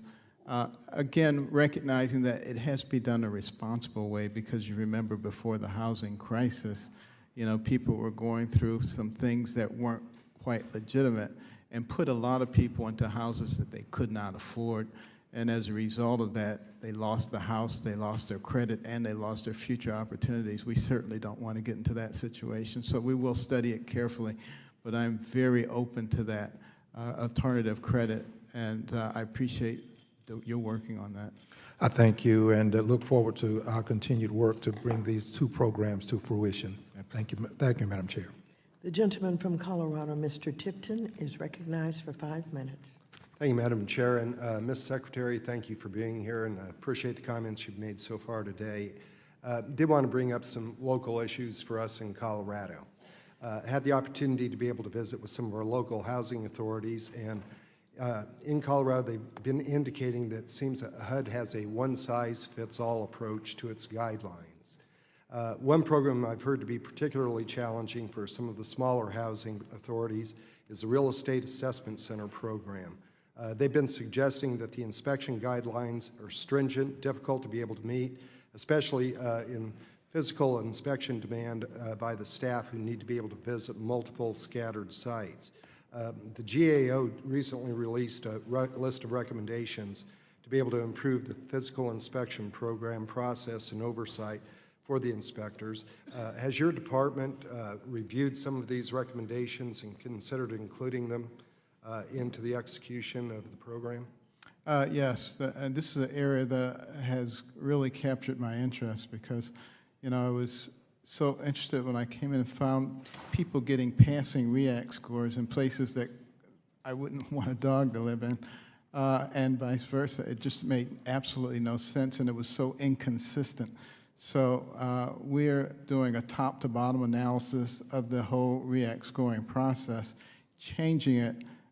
We have, moved out some of the inspectors who had questionable character and brought in another host of inspectors, but we're also looking at the way that we do the procurement of the inspectors before, you would take the lowest bidder always. And sometimes you get what you pay for, so you obviously have to be cognizant of that. Great. Thank you for that. And I'd like to be able to get your opinion just in regards to regulations, their flexibility. Do you think you have enough flexibility to be able to accommodate large and small operators as well as urban and rural areas? Well, we always would like more flexibility. There's no question about that. It gives us a lot more ability to move quickly and to be able to do things. But, we will manage with what we have. Well, and I appreciate that. That's really one of the challenges. We obviously have legislators from urban areas represent a rural area. And so some of the distinct differences between it being able to accommodate and to be able to be responsive, to be able to meet those needs, I think is very important. I've heard from some of my constituents that programs like the Housing Authority scoring system don't account for important considerations like individual market conditions. Have you given thought to making a more geographically driven approach to some of the regulations? I'm always in favor of local control and not heavy-handed federal bureaucracy. So, if you have some specific suggestions about things that we should be doing to make that even more available, I'm very happy to work with you on that. Thank you, and we will follow up with you on that. We're trying, like you, to be able to have it locally driven as best we can to be able to meet those needs at home. And so we'll be happy to reach out to you in your office. And Ms. Secretary, just one last question. One worry that we have heard on the board in Colorado is that all areas of government, we're seeing federal dollars that are allocated for state distribution that do not make it out of the metropolitan areas into the rural areas. A lot of the grants, they'll go to our states. Unfortunately, sometimes they stay just in the large metropolitan areas. Do you see a better way to make sure that we're reaching all of the constituents and not discarding people that live in rural America? Thank you for mentioning that. One of the reasons the opportunity zones were left up to the governors in each of the states is so that they could target some of the rural areas. As a result of that, about 40% of the opportunity zones are in rural areas. So I think that's going to be a tremendous help. Manufactured housing is also a big item in rural areas, twice as much as you find them in suburban and urban areas. So anything that we can do to enhance the manufactured housing industry is going to be helpful for the housing situation in rural areas. Great. Thank you again for being here. I'm out of time. I'll yield back. The gentleman from Missouri, Mr. Cleaver, Thank you, is Madam also Chair. the chair for the Subcommittee on National Security, International Development, and Monetary Policy, is recognized for 5 minutes. Thank you very much. Thank you for being here, Mr. Chairman. Mr. Secretary, I'm glad you brought up the Opportunity Zone because that's kind of where I wanted to hang out for a few minutes. I've gone through the last iteration from the Treasury Department's rulemaking period, and I'm assuming that there's going to be some additional rules to come out. We have what they're calling it so far is general rules. So my concern, I've read everything that comes out on opportunity zones, and so my concern right now, I'm not sure. Well, let me ask it this way: what is HUD's role going to be? I mean, Treasury seems to be doing the rulemaking, and since there's no application process, how will HUD fit into all of this? Well, 35 million Americans live in opportunity zones. 2.4 million HUD-assisted individuals live in opportunity zones. The household income in opportunity zones is about 37% below the state levels. High school graduation level, 22% don't graduate in opportunity zones versus 13% statewide. So what we're talking about are the people that HUD has a tendency to serve are in opportunity zones. That's the reason that HUD has been selected to chair the Opportunity and Revitalization Council, which consists of 16 federal agencies and federal state agencies, so they can focus their attention on the opportunity zones, remove the barriers quickly rather than having them go hither, thither, and yon. So obviously HUD will be playing a very significant role. But the regulatory responsibility will remain with Treasury? Remember, all the regulations come from a variety of different agencies. That's why we have 16 different ones. And we will be able to coordinate, focus their attention, and remove the regulations quickly that are necessary to be removed. Some regulations are important, and we recognize that. So if an Opportunity Zone Fund is presented with the investment, the capital gains taxes are placed in this fund, does a NOVA come from HUD or? No, if you're talking about a tax issue, that would be Treasury. So that the actual monitoring of it, this is a question it would be at the end of the year. I mean, if you don't apply, if you go in and then you actually deal with it during the tax season. So I'm just hoping that there's not a situation where an opportunity fund is supposed to invest at least 90% of the money into the project, and let's say something goes awry, it's not going to be known until at the end of the year. Is that right? In terms of the financial consequences, perhaps. But we have an executive director who has an office so that we can get real-time feedback all the time so that the program can be changed as we roll it out. Okay, that's the part I was not familiar with. Will the director be in HUD? Or, will it- The office is in HUD. Scott Turner is his name. Okay. Do you have any idea when the final regulations, when they first came out, we had a two-pager, and so they were saying this is going to be the least regulated project, and then we got 2 or 3 weeks ago something pretty thick, and so I'm assuming that the final would be extremely thick or much thicker. Yeah, most of the regulations have been put forward already in the first 2 tranches. The last tranche should be relatively small. And I think, the rules are pretty well set out at this point. And a lot of money is coming in. A lot of activity is occurring. Yes, we have. Thank you, Mr. Secretary. Thank you very much. The gentleman from Texas, Mr. Williams, is recognized for 5 minutes. Thank you, Madam Chairman. Thank you, Secretary Carson, for being here today. And in 2015, you wrote an op-ed titled "Experimenting with Failed Socialism Again" about the previously administration's affirmatively furthering fair housing rule. Under your leadership, HUD has committed to re-examining this rule. I want to thank you for being a strong capitalist, first of all, and for your service to this country. So can you elaborate on why a more socialist, heavy-handed government approach to fair housing would fail low-income individuals and minorities?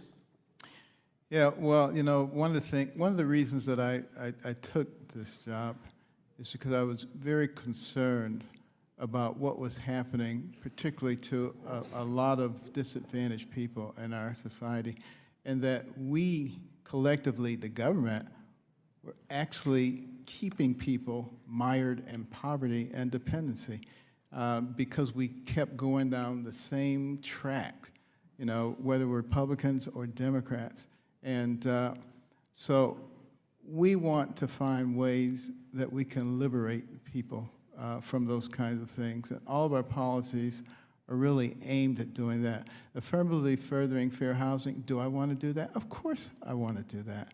But there was a system in place, an assessment tool, that basically just gave you statistics, and created a big screen with purple dots and pink dots and green and yellow. So if you move some of the pink ones here and the yellow ones here, I'm not sure that actually solves the problem. Why do you have segregation in housing? It's not because George Wallace is standing at the door blocking people. It's because people can only afford to live in certain places. So what we really need to do is ask ourselves, how do we liberate people from that? That's why we've been spending so much time and effort on looking at housing choice vouchers and how to make them more palatable. That's why we've been looking at ways to decrease the regulatory costs so that it's possible to build in other places, so we can build places like East Lake and purpose-built communities. That's why when we concentrate on community development, we concentrate not only on the houses, but on the schools, on grocery stores, on transportation, on all the things that allow people to thrive and move up. And that's why we try to create programs that enable people to become self-sufficient. That's why we provide the services and the information about the services, because it doesn't do good to have the services people don't know about them. Opportunities are a good thing. There's been a lot of talk about the proposed rule that would prevent non-citizens from receiving taxpayer-funded federal housing assistance. We've talked already about that today. On May 15th, you received a letter from 12 Democrats that stated the following, and I quote, "The administration's approach to this proposed rulemaking runs counter to the goals of providing housing assistance to the most vulnerable Americans." I personally totally disagree with that. I define vulnerable Americans as a legal citizen who is not receiving any benefits at the cost of someone who is in the country illegally. So, Secretary Carson, because of your knowledge of the wait list for these affected programs, I want you to give you the opportunity to justify this move of putting the needs of American citizens first. Well, it seems only logical that tax-paying American citizens should be taken care of first. It's just like when you get on an airplane and they make the announcement, in case of an emergency, oxygen masks will drop down, put yours on first, and then help your neighbor. It's the same concept. And it's not that we're cruel and mean-hearted. It's that we are logical. This is common sense. You take care of your own first. And it's also common sense that you ask yourself, why are you having all of these kinds of problems? And the answer to that is because we won't deal with the underlying problem. And until we're willing, collectively, both Democrats and Republicans, to sit down and solve the problem, we're going to continue to have these problems crop up continually. And why would we be fighting the symptoms when we can get to the root cause of the problem? Real quick, have illegal immigrants been able to exploit the hole in HUD's regulations, and are you confident that you'll be able to fix this issue? I think that we can fix this. We now have the SAVE system through DHS, which allows us to identify people quickly. This was not the case when this rule was put in place. Thanks for your testimony. The gentleman from California, Mr. Vargas, is recognized for 5 minutes. Thank you very much, Madam Chair, and thank you, Doctor, for being here. I appreciate it. I do want to continue on the question of my friend from Texas. One of the things that wasn't mentioned here, and I'm a little bit surprised you haven't mentioned it, is actually if a person's undocumented in a household, the aid is prorated. So the person who's undocumented actually doesn't get any subsidy. It's the child.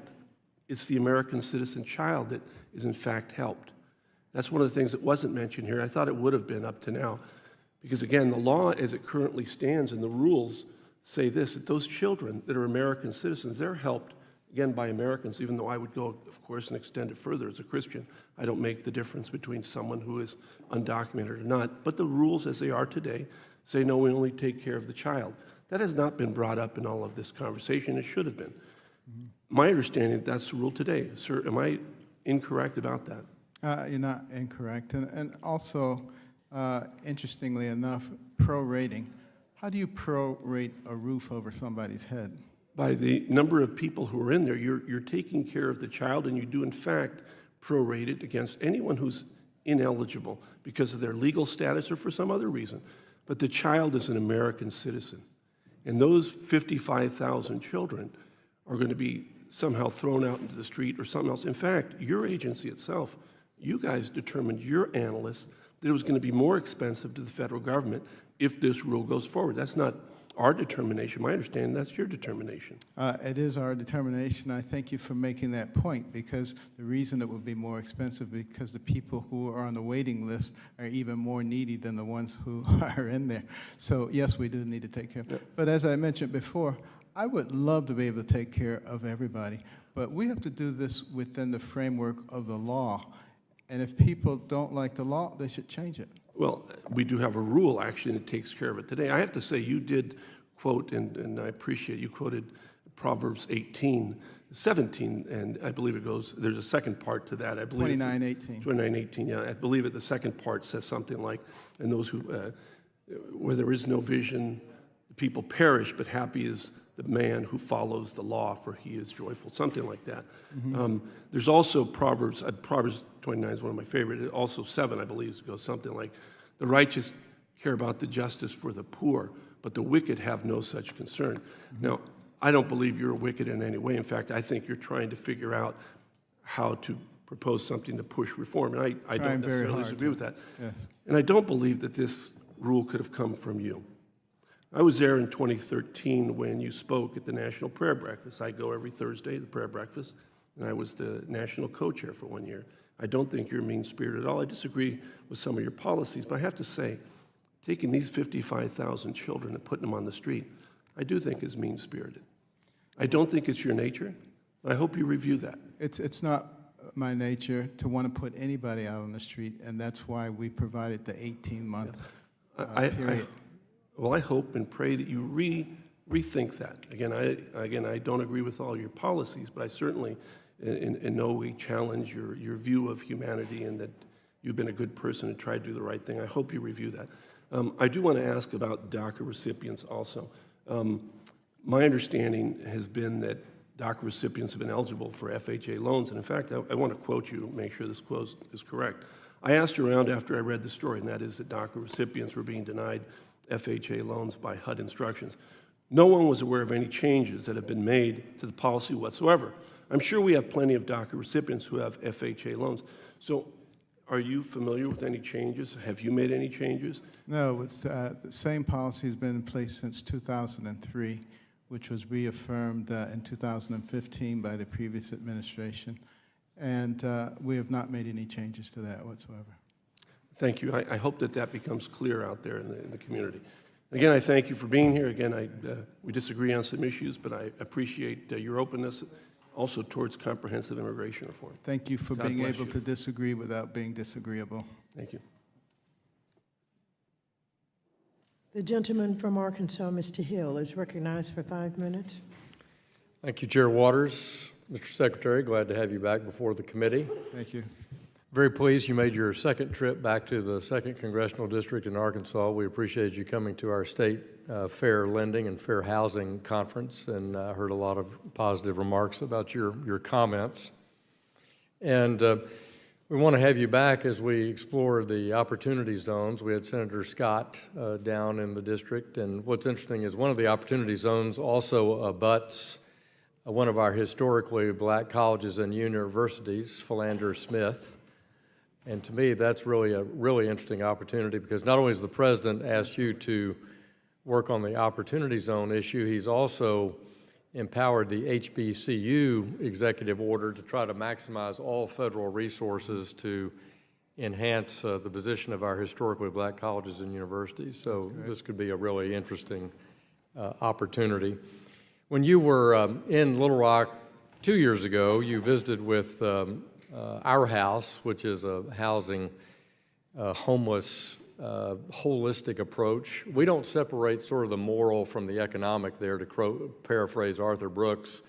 It's a holistic approach to education and health care and child care, as well as getting people lifted up and back to productive life.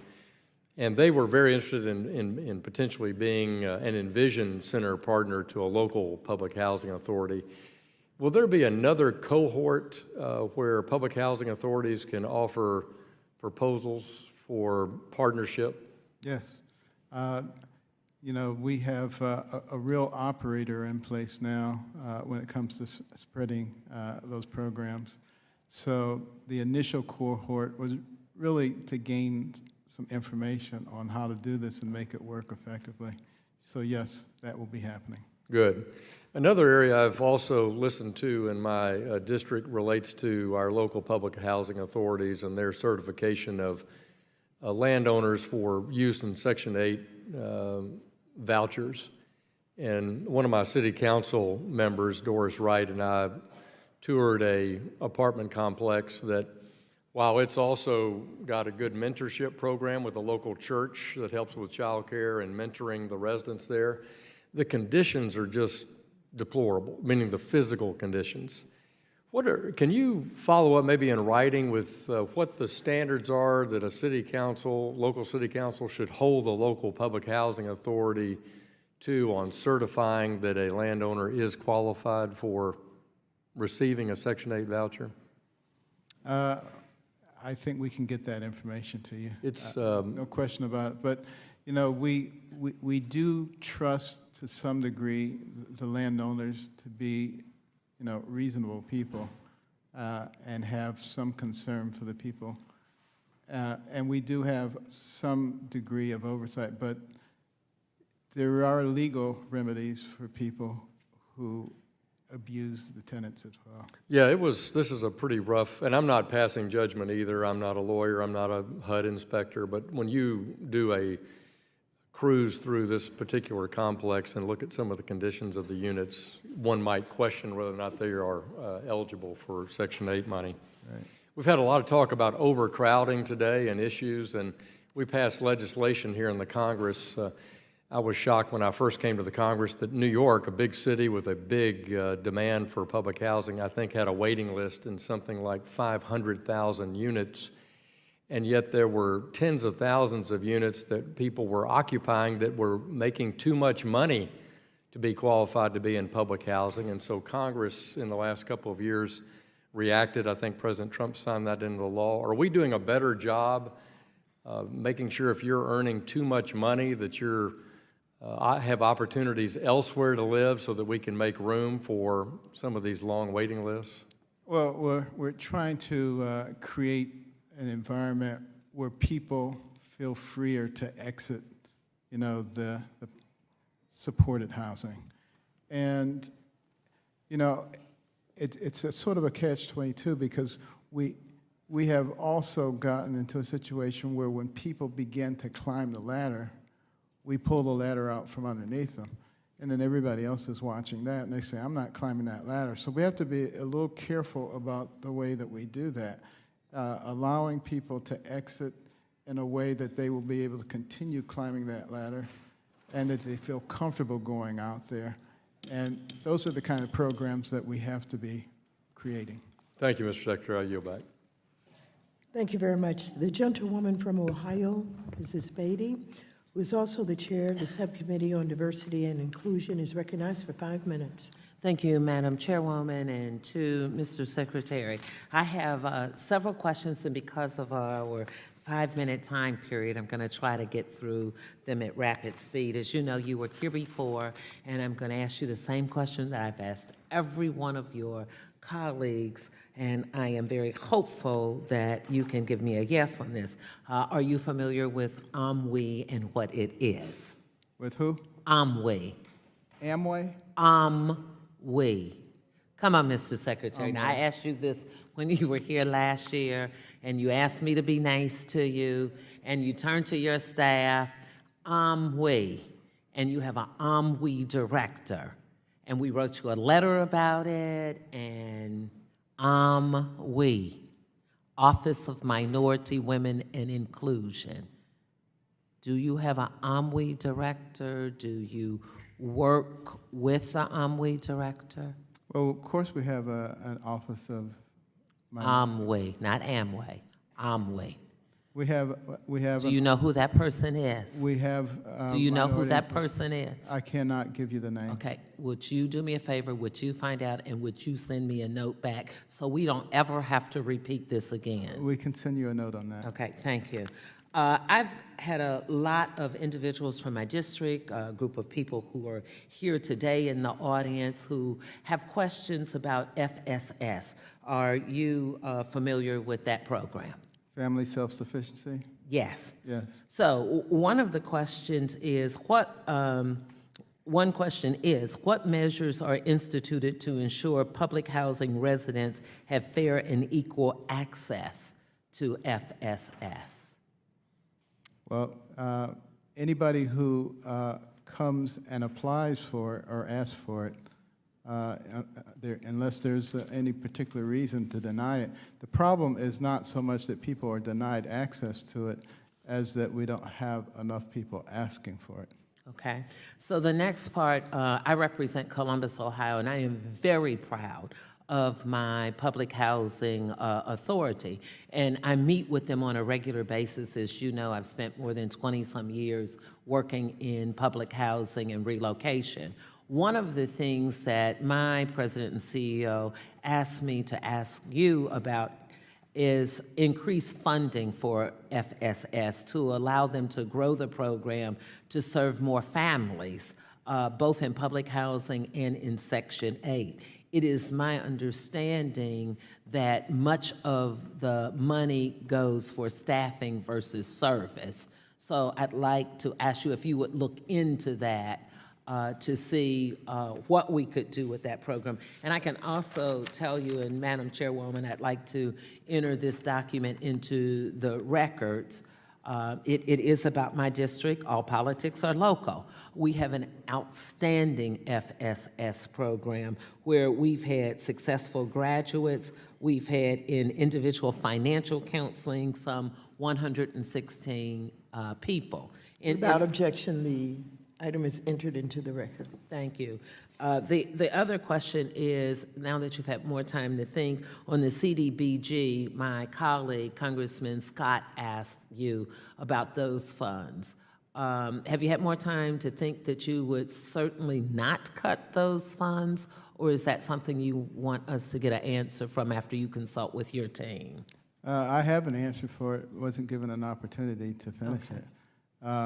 First of all, let me just say with Columbus, a tremendous job with transitional housing. Thank you. One of the best in the country.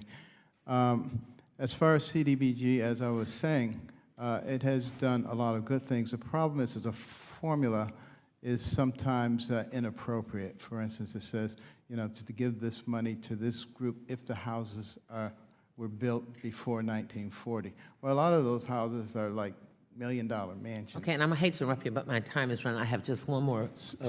So the I wanna program ask- needs to be modified. Okay, thank you. Also, I was talking with some friends and colleagues, as we look at the number of teens couch surfing, the number of single moms, would you be interested in having a dialogue with community leaders? I've talked to people who run programs like Susan Taylor's program, like public housing, and they feel we should be doing more creative things in helping our young folks in the housing areas, which helps them with their entire lifestyle. Would you be interested in doing something like that? We're very interested in that. Had an opportunity to do some of that with Senator Collins in Maine recently. It's an area that we need attention, and Jean Lynn Powell is the person who heads up the Office of Small and Disadvantaged Business Utilization. Thank you. Gentleman from Tennessee, Mr. Costello, is recognized for 5 minutes. Thank you, Madam Chairman, and thank you, Mr. Secretary, for coming today. You've had a number of members. Thank you for coming to their district. I also thank you for coming to Memphis and to West Tennessee last year. I've met with constituents who have an interest in strengthening the low-income housing tax credit. And in the last Congress, I think that there was a bill, the Affordable Housing Credit. The tax credit, in my opinion, it's a vital source for affordable housing. You've stated in the past that HUD has taken steps to streamline projects that utilize this particular tax credit. Can you expand on that, Secretary Carson? Well, the LIHTC, Low-Income Housing Tax Credit, is probably responsible for the largest number of new affordable housing in the country. So obviously we're interested in it. Traditionally, it has about an $8 billion budget that has been provided to Treasury for that program. Utilizing that along with the RAD program, along with the monies that will be coming through opportunity zones, provide us with an unprecedented opportunity, not only to create affordable housing, but really to expand the economic opportunities and business opportunities, which then have a domino effect in terms of creating other economic activity around them. Thank you, Mr. Secretary. Last Congress, when the Affordable Housing Credit Improvement Act was introduced, it seemed to have pretty good bipartisan support.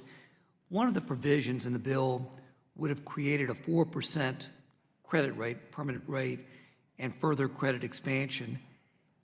What are your thoughts on a permanent 4% credit rate? For individuals or for communities? For both.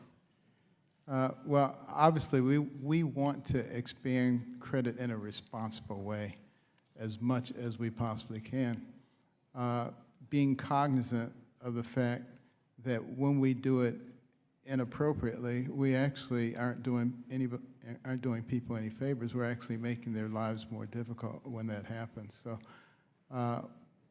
any ideals that you have for appropriate expansion of credit, we're always going to be in the market for doing that. Our FHA Commissioner, Bryant Montgomery, is very open to that concept as well. Thank you, Mr. Secretary. There have been a number of questions today asked about community development block grants.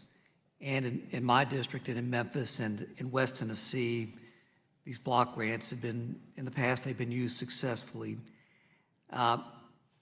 Given that the CDBG program was put into place during the Ford administration, we could probably look at modernizing the program to some extent. What are your thoughts about modernizing CDBG to better incentivize, if you will, and streamlining permitting processes and other policies that may create barriers to development projects? Sure, there are about 1,210 communities now that benefit from the CDBG program, and they're the only ones. I think it really should be a much more competitive program. I think there are a lot of things that could be done so that we really target the low and moderate income people the way it was supposed to be done. It's been, just abused, quite frankly. I would be very open to modernizing it and working with Congress to get that done. If I could, as it relates to the funding portion and what's known as Formula B, which is in part based on data from pre-1940 housing. I know that there's some communities that benefit from Formula B. There's some that obviously are harmed by it. Would HUD look at looking at Formula B to maybe modernizing it or better utilizing it for other communities to tap into that formula? Absolutely, and I think a lot of other communities would be absolutely delighted. And it's not that I'm against the concept of why it was created. We're more against what it has become. Thank you, Mr. Secretary. Thank you, Madam Chairman. I yield back my time. The gentlewoman from Michigan, Ms. Tlaib, is recognized for 5 minutes. Thank you, Chairwoman. Thank you, Secretary Carson, for coming before this committee. I'm not sure if you remember the first time we met, but it was in the gymnasium of Southwestern High School, our alma mater. I was excited that you took time to come and speak to the young people there. You walked the same hallways I did, that those very young people did. You grew up in the same challenged neighborhoods. Secretary Carson, instead of helping the very community you grew up in, you've decided to dial back on protections and resources that help those in need, that stop housing discrimination. This is happening while measures are being put in place to criminalize and surveil those that are very residents that we serve.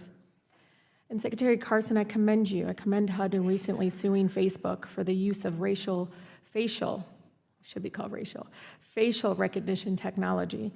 When asked about this lawsuit, you stated, quote, using a computer to limit a person's housing choices can be just as discriminatory as slamming a door in someone's face.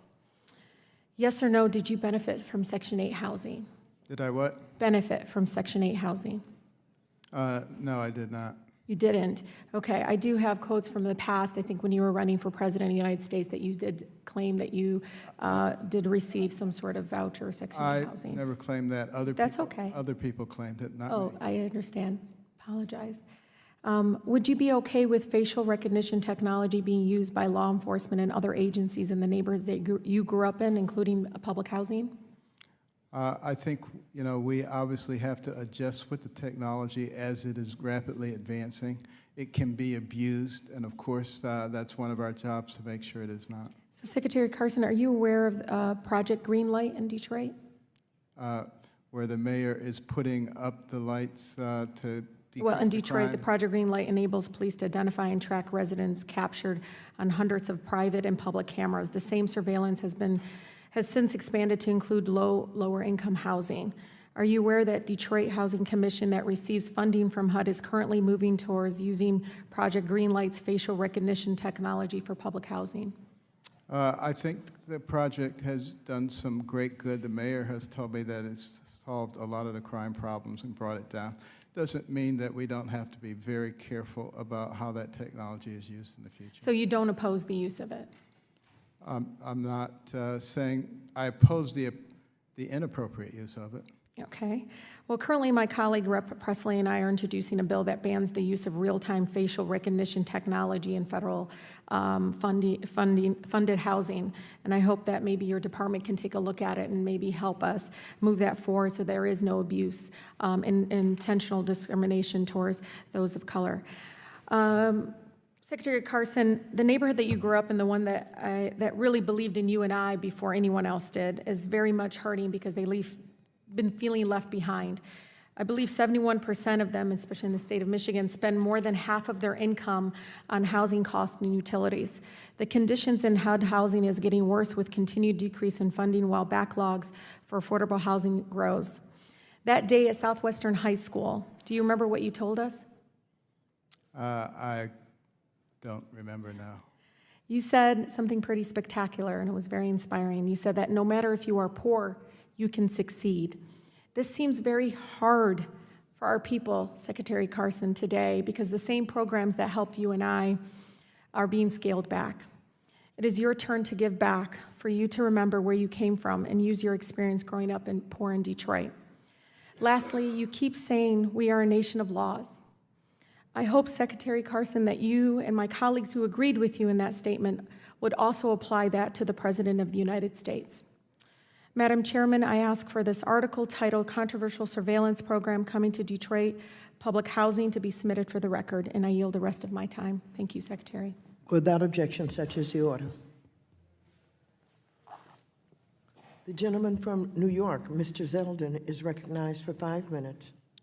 Thank you, Madam Chair, and thank you, Mr. Secretary, for your service, past, present, and future to our country. First, before I ask a question, I just want to point out the reason why you wouldn't recognize the term OMWI in HUD is that HUD doesn't have OMWI. Dodd-Frank doesn't require OMWI. There are other agencies that have it. As you point out, you have the Office of Small and Disadvantaged Business Utilization, which seeks to accomplish many of the same goals, but pretty unfair question to ask you who the director is of an entity that obviously doesn't exist within HUD. So my apologies on behalf of thank you for clarifying that. my colleague. All right. In my district, I talk to potential homeowners and the realtors and lenders who serve them, and one thing I hear over and over again is how otherwise credit-worthy, hardworking families can't get into a new home because they aren't liquid enough to make that big down payment, even though they can otherwise afford to pay a mortgage. That is why the FHA loan is so essential to Long Island families looking to purchase a new home that will help them build their own version of the American dream and, most importantly, help them stay on Long Island. These are middle-class people with good jobs and good credit scores, but maybe they aren't liquid enough to put up a large down payment in a region with some of the highest real estate values in the nation. Over the past several years, we've seen traditional lenders like banks, which are subject to stringent capital requirements and are well regulated, flee FHA lending as a result of the use of the False Claims Act to pursue them for allegedly, quote, defective loans. The False Claims Act was passed by the Lincoln administration to prevent horse theft and other fraud during the Civil War, but a century and a half later is being exploited by frivolous lawyers, and these unfair lawsuits are scaring lenders out of the FHA market. Overzealous enforcement of the law by the previous administration encouraged this bad behavior instead of reining it in. A misplaced comma or a staple on a stack of mortgage paperwork should not be grounds for a massive lawsuit against an honest lender who is helping someone get an FHA loan. For many reasons, these lawsuits, or just the threat of these lawsuits, have negative ramifications for FHA and Ginnie Mae and are hurting access to affordable housing in my district and nationwide. What are you doing to bring traditional lenders back into this important program? Well, thank you for that question, and thank you for the work that you're doing in your district in New York, and I've enjoyed our visits in the past. We've been working very closely with the Office of the Attorney General and with the Justice Department because we recognize that they also have issues and they want to make sure that people don't get away with things.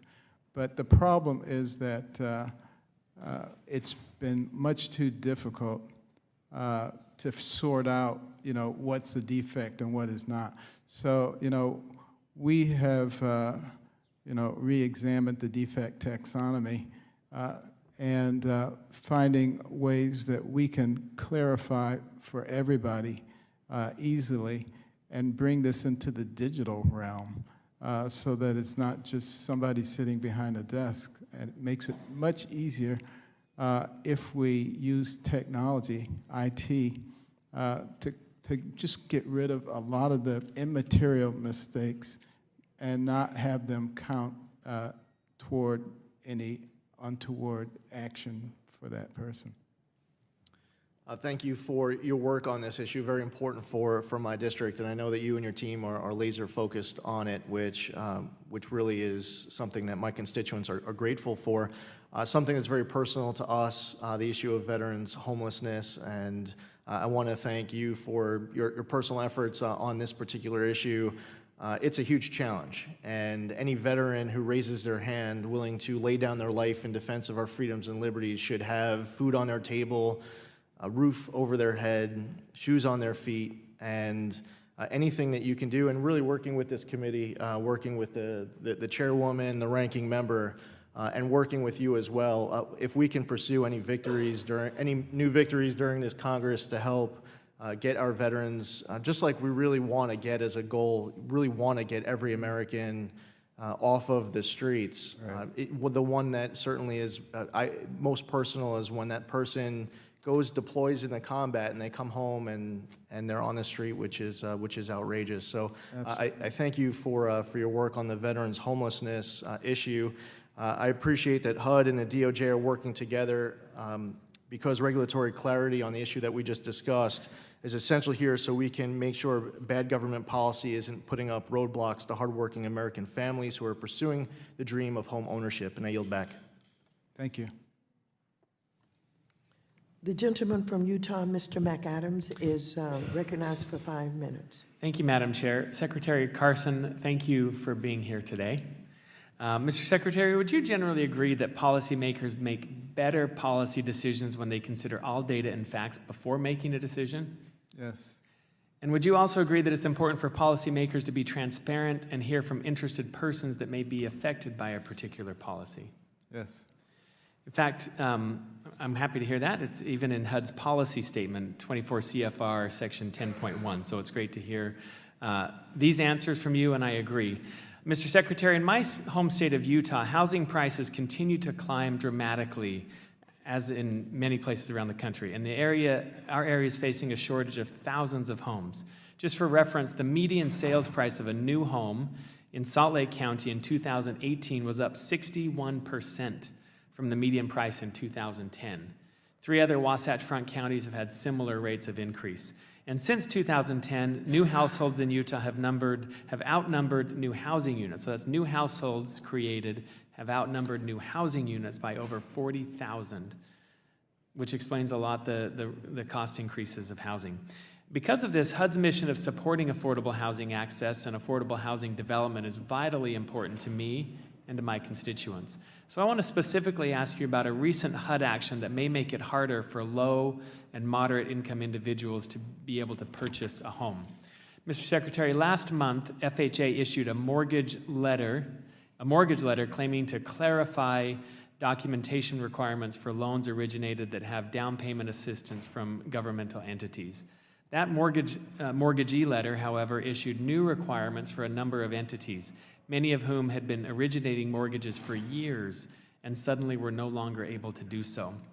The result of this is that low and moderate income individuals in my district and in many districts around the country may no longer be able to purchase a home with no longer having access to some of these programs. And I understand that this policy is currently under litigation, so I respect that you probably can't discuss the details of this litigation, but I wanted to talk to you some about the process, which I think you can discuss. Mr. Secretary, what formal process and public comment period did HUD or FHA undertake before FHA issued this mortgagee letter?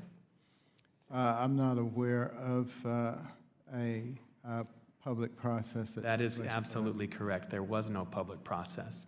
Mr. Secretary, HUD previously announced that it would address governmental down payment assistance programs through a rulemaking in both the 2018 spring and fall regulatory agendas.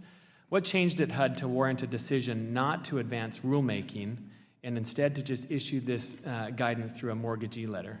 I think it was the feeling of those involved that it was creating damage to people, and that they wanted them to understand what the parameters of being able to offer this kind of assistance were, and that it should be done within one's own jurisdiction. That it tended to metastasize outside of one's jurisdiction is when the problems began to occur. But again, I would go back to the HUD's policy statement that Policymakers make better decisions when they consider all data and facts before making a decision, and that it would be important to include policymakers and other interested persons before adopting a particular policy. And that's why I think I was disappointed, especially with the negative impacts, understanding that there may be rational reasons for looking at this, but the negative impacts of proceeding with the mortgagee letter before doing a formal rulemaking as had been previously promised. Your point is well taken. Thank you, Mr. Secretary. It's also my understanding that the mortgagee letter may negatively affect tribal governmental entities more than it would affect other housing finance agencies. Do you have any evidence that these DPA loans are performing worse than other DPA loans?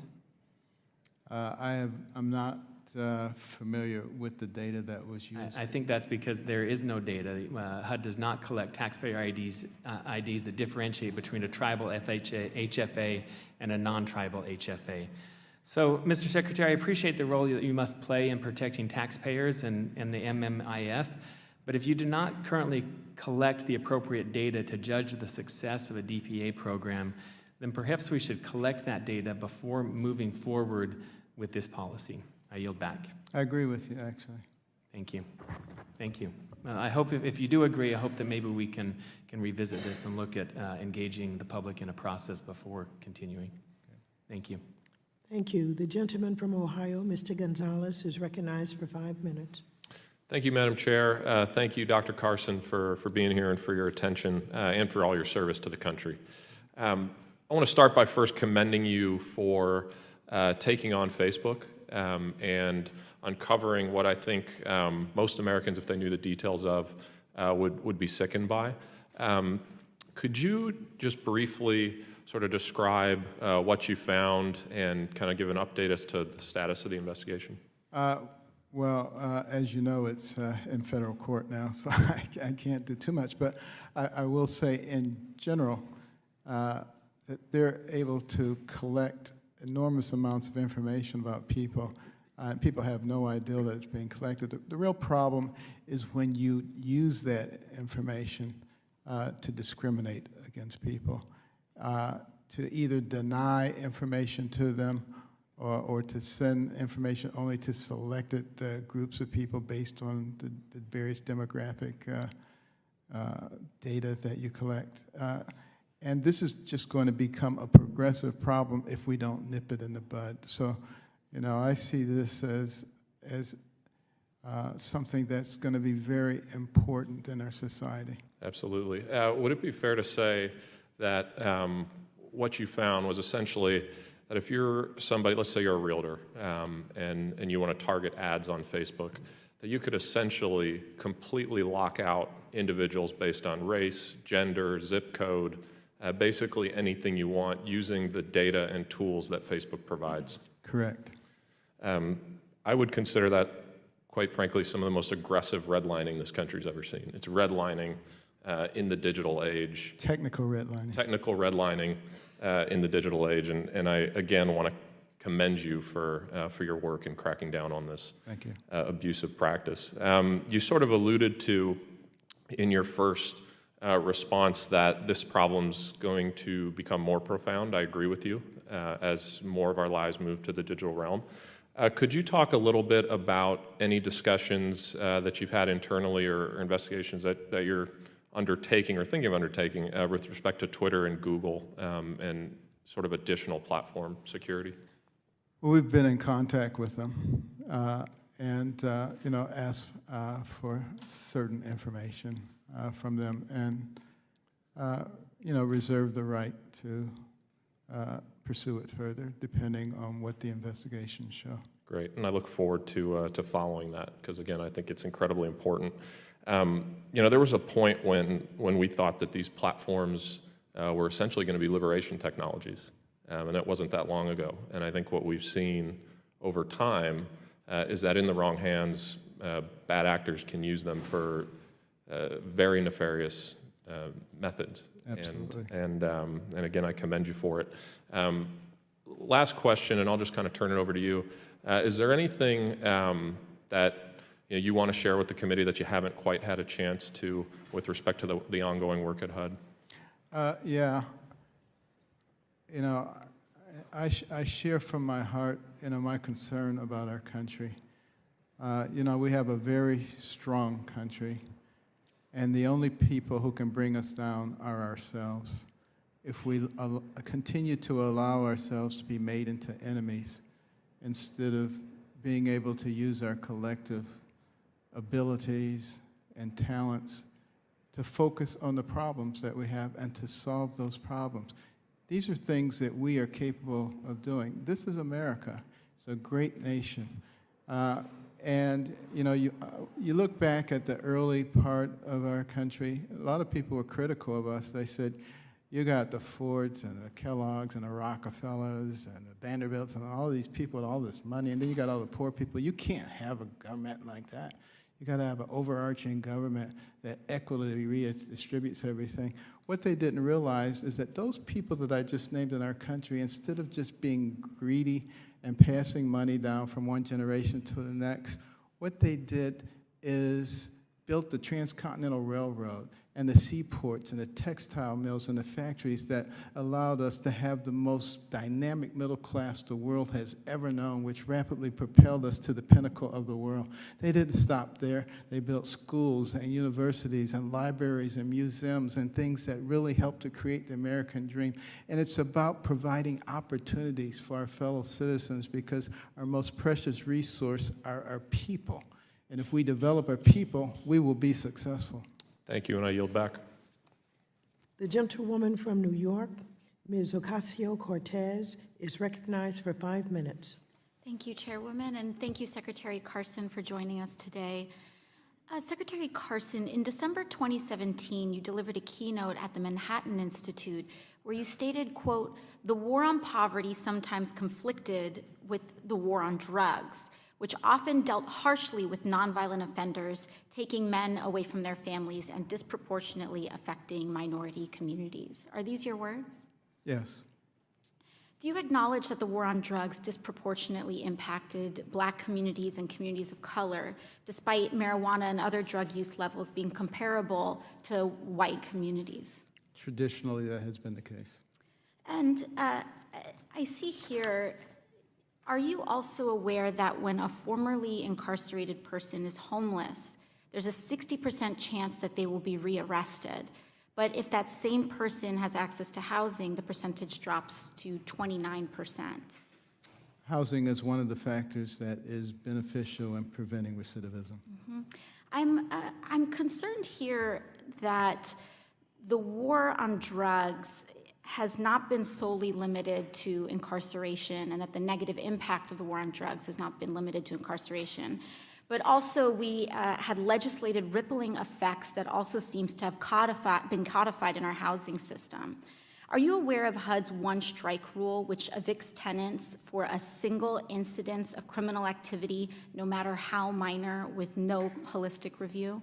There is the ability of local jurisdictions to alter that rule. Mm-hmm. But federally, this provision still persists, correct? As far as I know, it's still intact. Mm-hmm.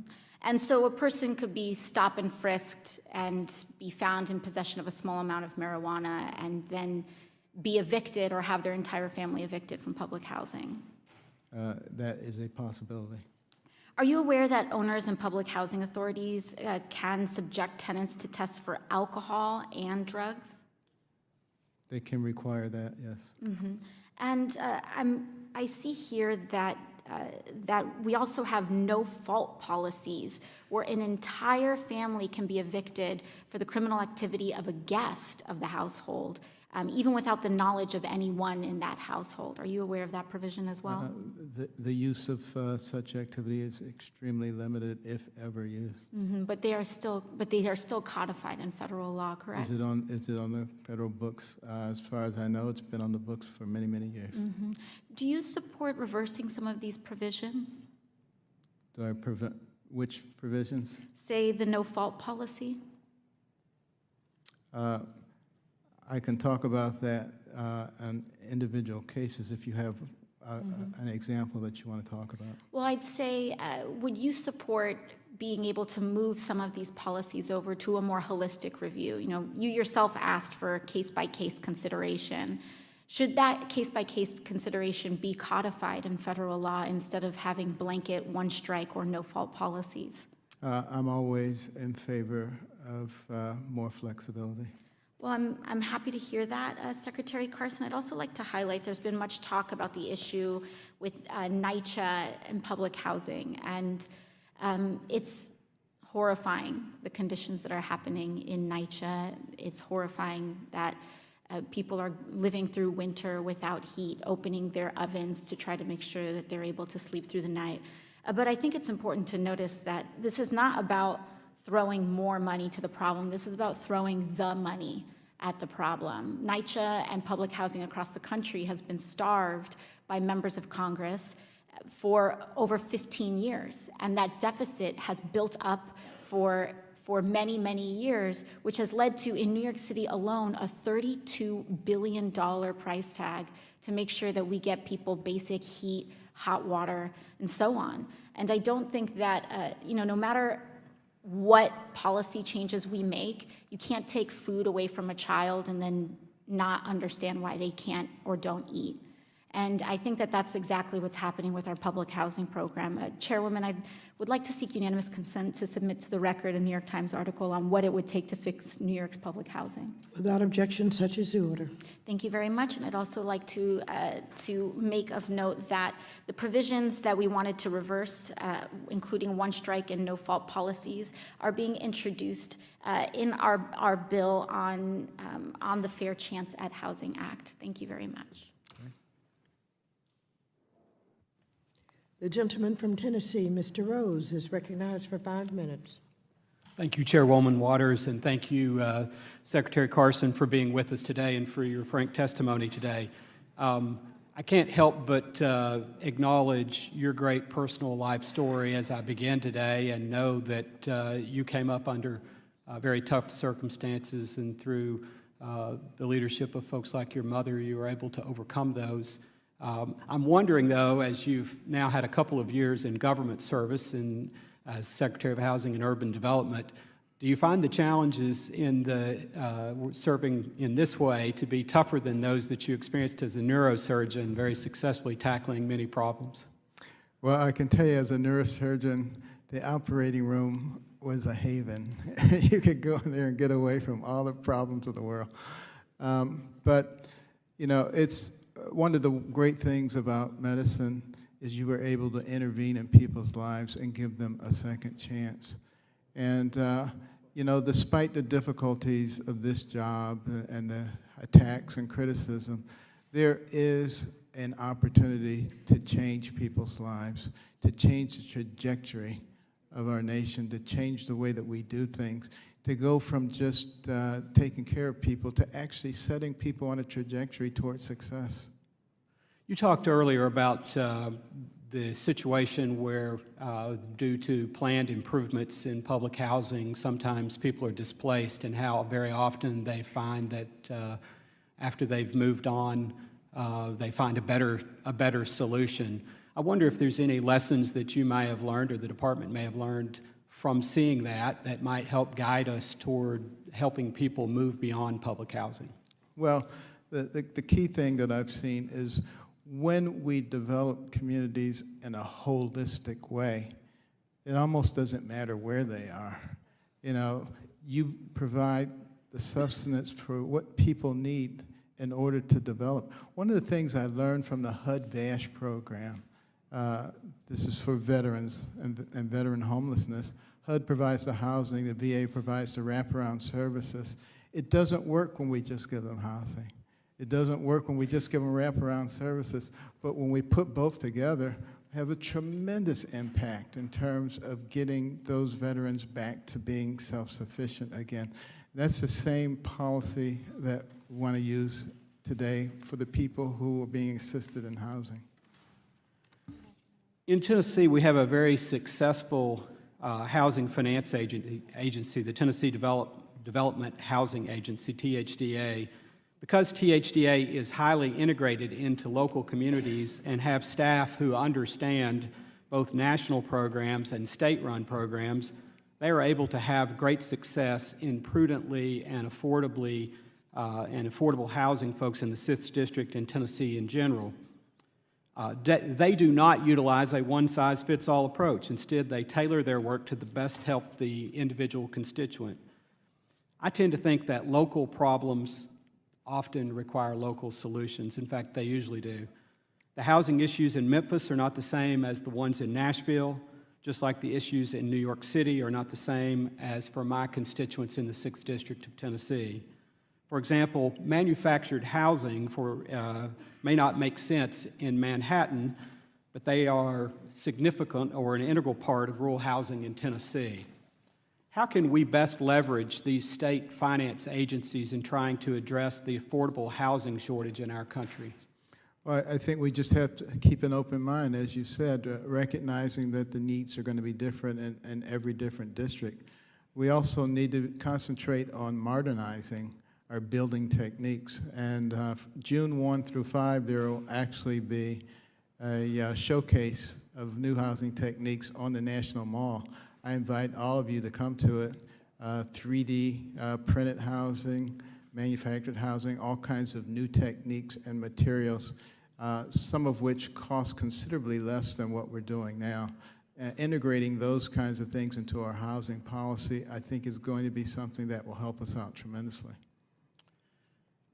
Do you share my view that local problems require local solutions? And as a country, we need to take responsibility at the community and local level rather than simply solving every problem by spending more and more federal dollars? I not only share it, but I enthusiastically endorse it. It has to be all of us working together, not pointing fingers at each other, but working together. Thank you, and I yield back. Thank you. The gentlewoman from North Carolina, Ms. Adams, is recognized for 5 minutes. Thank you, Madam Chair, and thank you, Secretary Carson, for being here today. I'm over here. We've had some discussion today about the choice vouchers, and many public housing agencies have wait lists. In my district in Charlotte, North Carolina, Mecklenburg, we've got more than 30,000 people who are on the wait list for a housing choice voucher. That includes women and children and families, people with disabilities, seniors, young people, and the list goes on. Just if you can just give me a yes or no to this, because I have a couple other questions. Do you believe that the federal government is dedicating enough funding and resources to ensure that individuals who are most in need of housing can access an affordable place to live? Would I love to be able to give a lot more? Of course. Okay, thank you. So given the severe shortage of public housing and federal rental assistance, why did the budget request for FY 2020 zero out programs like CDBG, Public Housing Capital Fund, Home, and you only asked for $8.7 billion less than 2019? Because we have to make tough choices in a budget, because we have a $22 billion deficit, debt, and we have children and grandchildren and people who will be coming after that who will be responsible for that. So real compassion includes them as well. Okay. So is there any, when we talk about the housing choice vouchers, was there any reason that you didn't ask for more funding for that? Exactly the same reason. Okay. Would I love to be able to have enough for everybody to have one? That'd be great. Okay, let me ask this question in terms of the vouchers. We have, in 2016, we had 127 people in Charlotte that received the voucher. 45 of those expired. So that means that individuals who were searching for housing, they were doing that for 120 days, because I understand it's 4 months. And so they're going to have to give them back. They've been turned away because landlords and property managers don't want to rent to folks with Section 8 vouchers. And so I think that there may be some income source discrimination. I think that's unfair, and that's simple. It's just plain and simple that that's unfair. So given this data, do you believe that we need a federal law prohibiting this income discrimination? I think we certainly need to be looking at what are the impediments for people to accept those vouchers, and that's exactly what we're doing right now. If we go through that process and it's still a problem, maybe a federal law may be necessary. Okay, what about in terms of the folks who are having to give them back? Is there a way to extend the time frame? I mean, 4 months obviously is not enough in some cases. There are hardship exemptions in existence which can be utilized in those situations. Okay, since I've got a few more minutes, since you've rolled back the affirmatively furthering fair housing rule, what specific actions is HUD currently taking to ensure its guarantees are fulfilling their fair housing obligations to tackle segregation and housing discrimination? Well, when I took office, there were 602 discriminatory actions. We're down to about 100 now. We've gone through all of those. And in addition to taking care of the new ones that have come in, we get about 8,000 a year. So we have been extremely active in pursuing those. And I've made it very clear to all of the organizations, if anybody knows of discriminatory activity that's going on that we're not already addressing, please let us know. Okay. Have you received any complaints at this point?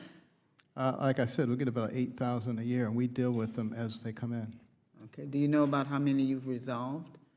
The resolution is about 80%. Okay. Thank you. Madam Chair, I yield back. The gentleman from Wisconsin, Mr. Still, is recognized for 5 minutes. Thank you, Chair Waters, and thank you, Secretary Carson, for coming today. I want to talk to you about opportunity zones. Okay. In southeast Wisconsin, we have a handful of opportunity zones, in particular in the cities of Janesville, Racine, and Kenosha.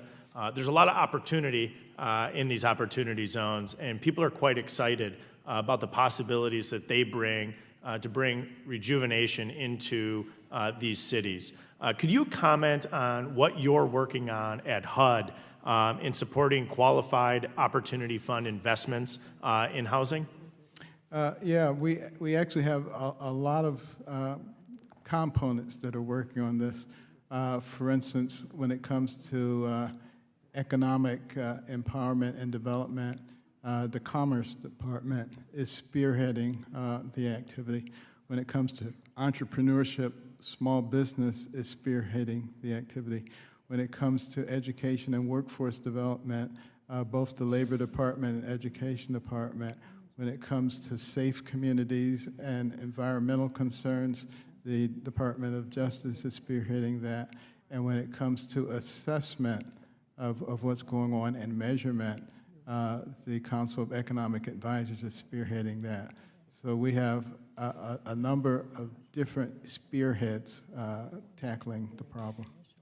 I appreciate that, and I would ask you if your schedule permits some time to come to Southeast Wisconsin and explore firsthand what opportunity these opportunity zones present to some of the communities in the area that I have the privilege of being a voice for. I would love to. I've been there before, Racine in particular, at SC Johnson.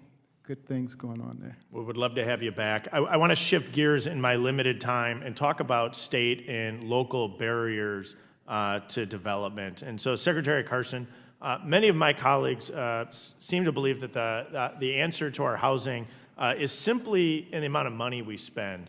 But I think we're coming to a bipartisan consensus in it's emerging that we're recognizing also the role of state and local barriers to development, in particular those that are restricting access to housing. Right. Strict land use laws in places in particular like New York and San Francisco and Los Angeles are making it hard to deliver affordable housing.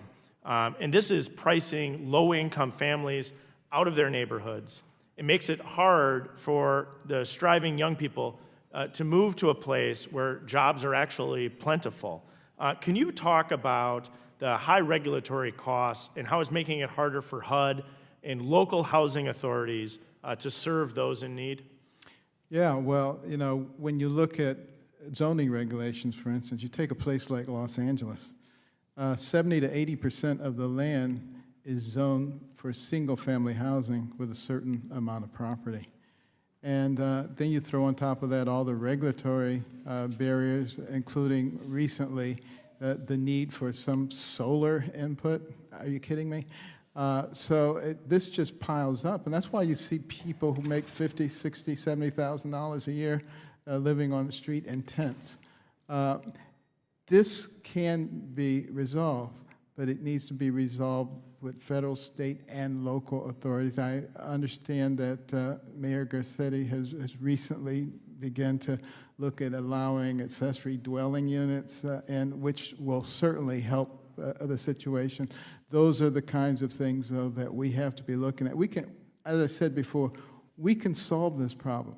If we don't make it political, let's just use what we have and solve it.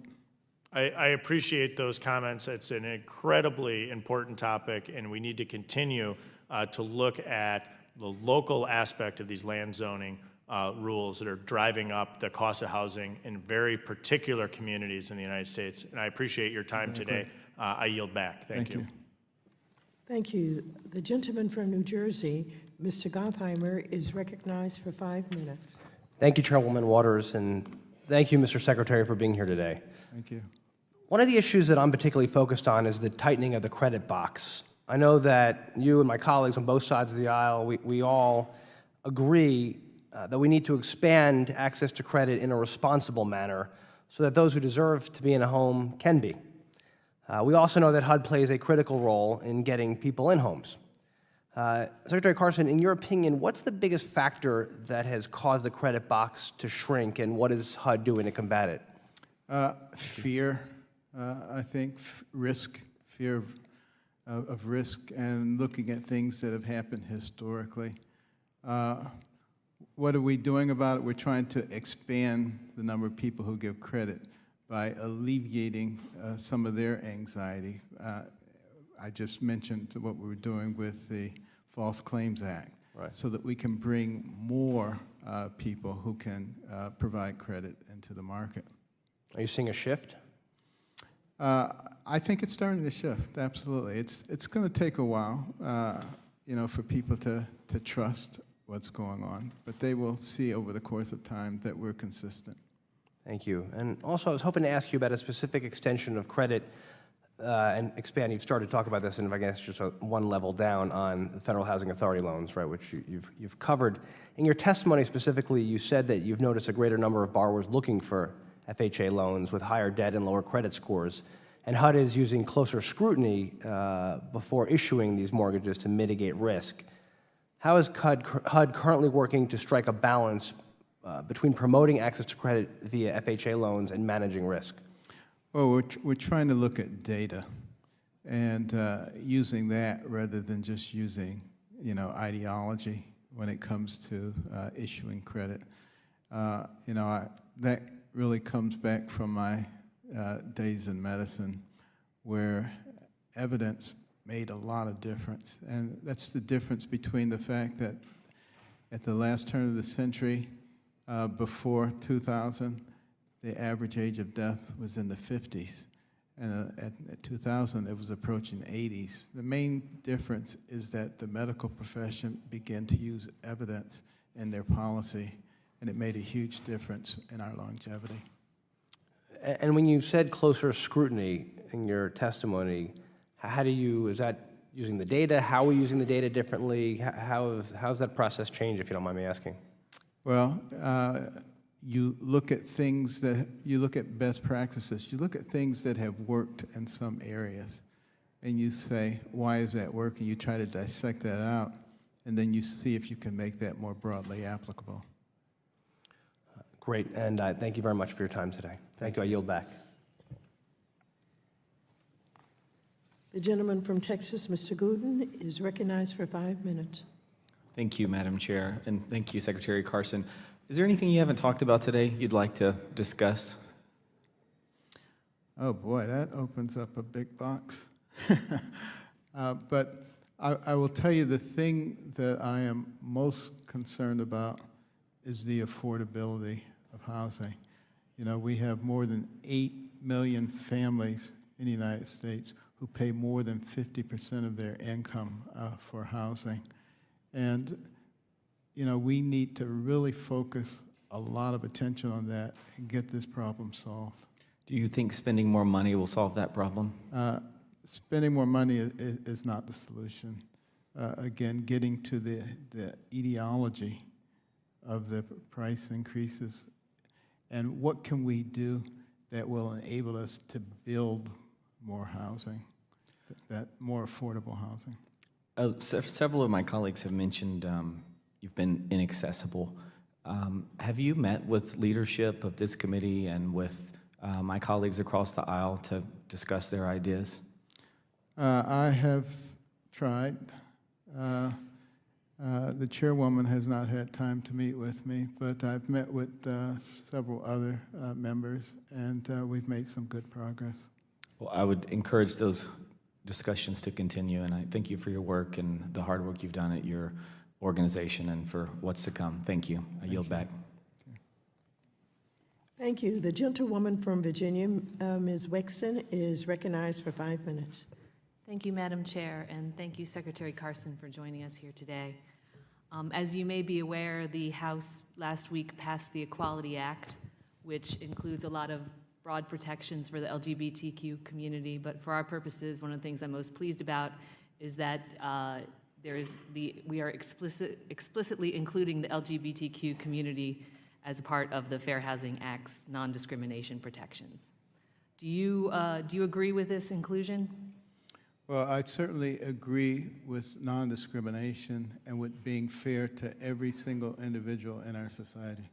So you would approve of the inclusion of LGBTQ community as a part of the Fair Housing Act's protections, explicitly protecting them from discrimination in housing? If you want to include them as one of the protected classes, I think that is something that Congress will be responsible for. Very good. And I guess one of your responsibilities would have to do with the rulemaking and the rules for HUD and inclusion within HUD. Is that correct? And our responsibility is to make sure everybody is treated fairly.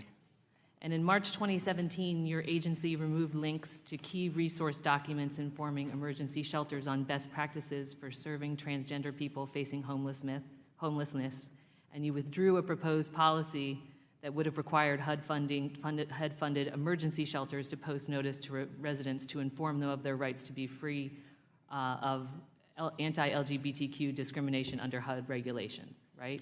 We are creating a situation where there is more local jurisdictional control. But you removed that guidance from the site, and it has not been replaced. That's correct. Okay. And last month, while you were testifying before the House Appropriations Subcommittee about HUD's withdrawal of these guidance documents, you said that they were not needed and that the equal access rule was in place. Is that correct? The rules from 2012 and 2016 adequately provide for fairness for all communities. So those rules are still in place? Yes, they have not been removed. Okay, and you also stated we have not made any attempt to change them. Is that correct? We have not changed any of the rules. And that was the case when you testified in appropriations. Is that still the case today? It's still the case today. Okay. And can you assure this committee that you will not make any, that HUD does not have any current or future plans to eliminate the equal access rule in rulemaking? I'm not going to say what we will do in the future about anything. We don't know what we're going to do in the future. Are you currently anticipating doing that? I'm not currently anticipating changing the rule. Well, what has your agency done to ensure that the equal access rule is implemented and that recipients of HUD funding are aware of their responsibilities under the equal access rule? We have left the rules up from 2012 and 2016, and we have made it very clear that we will continue to enforce fairness for everyone. And when something is brought to our attention that is not fair, we will deal with it. So you're not being proactive, you're just going to be reactive on this issue? We are being very proactive in terms of making sure that discrimination is not occurring. But As Secretary I told Carson, you just testified that you took down the guidance, right?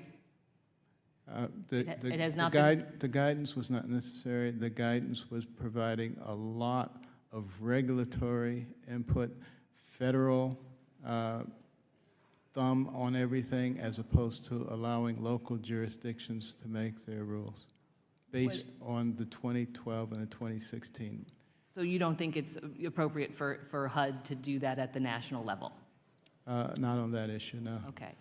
So you have removed the guidance. You testify that you have no plans to eliminate the equal access rule, but you're also not proactively enforcing it. You're waiting for complaints to filter their way up to HUD, and then you'll deal with it. Is that what you're saying? No, one of the things that I'm saying is if you want to do something different about the definition of gender, that is a congressional duty. Thank you. I have no further questions. I'll yield back.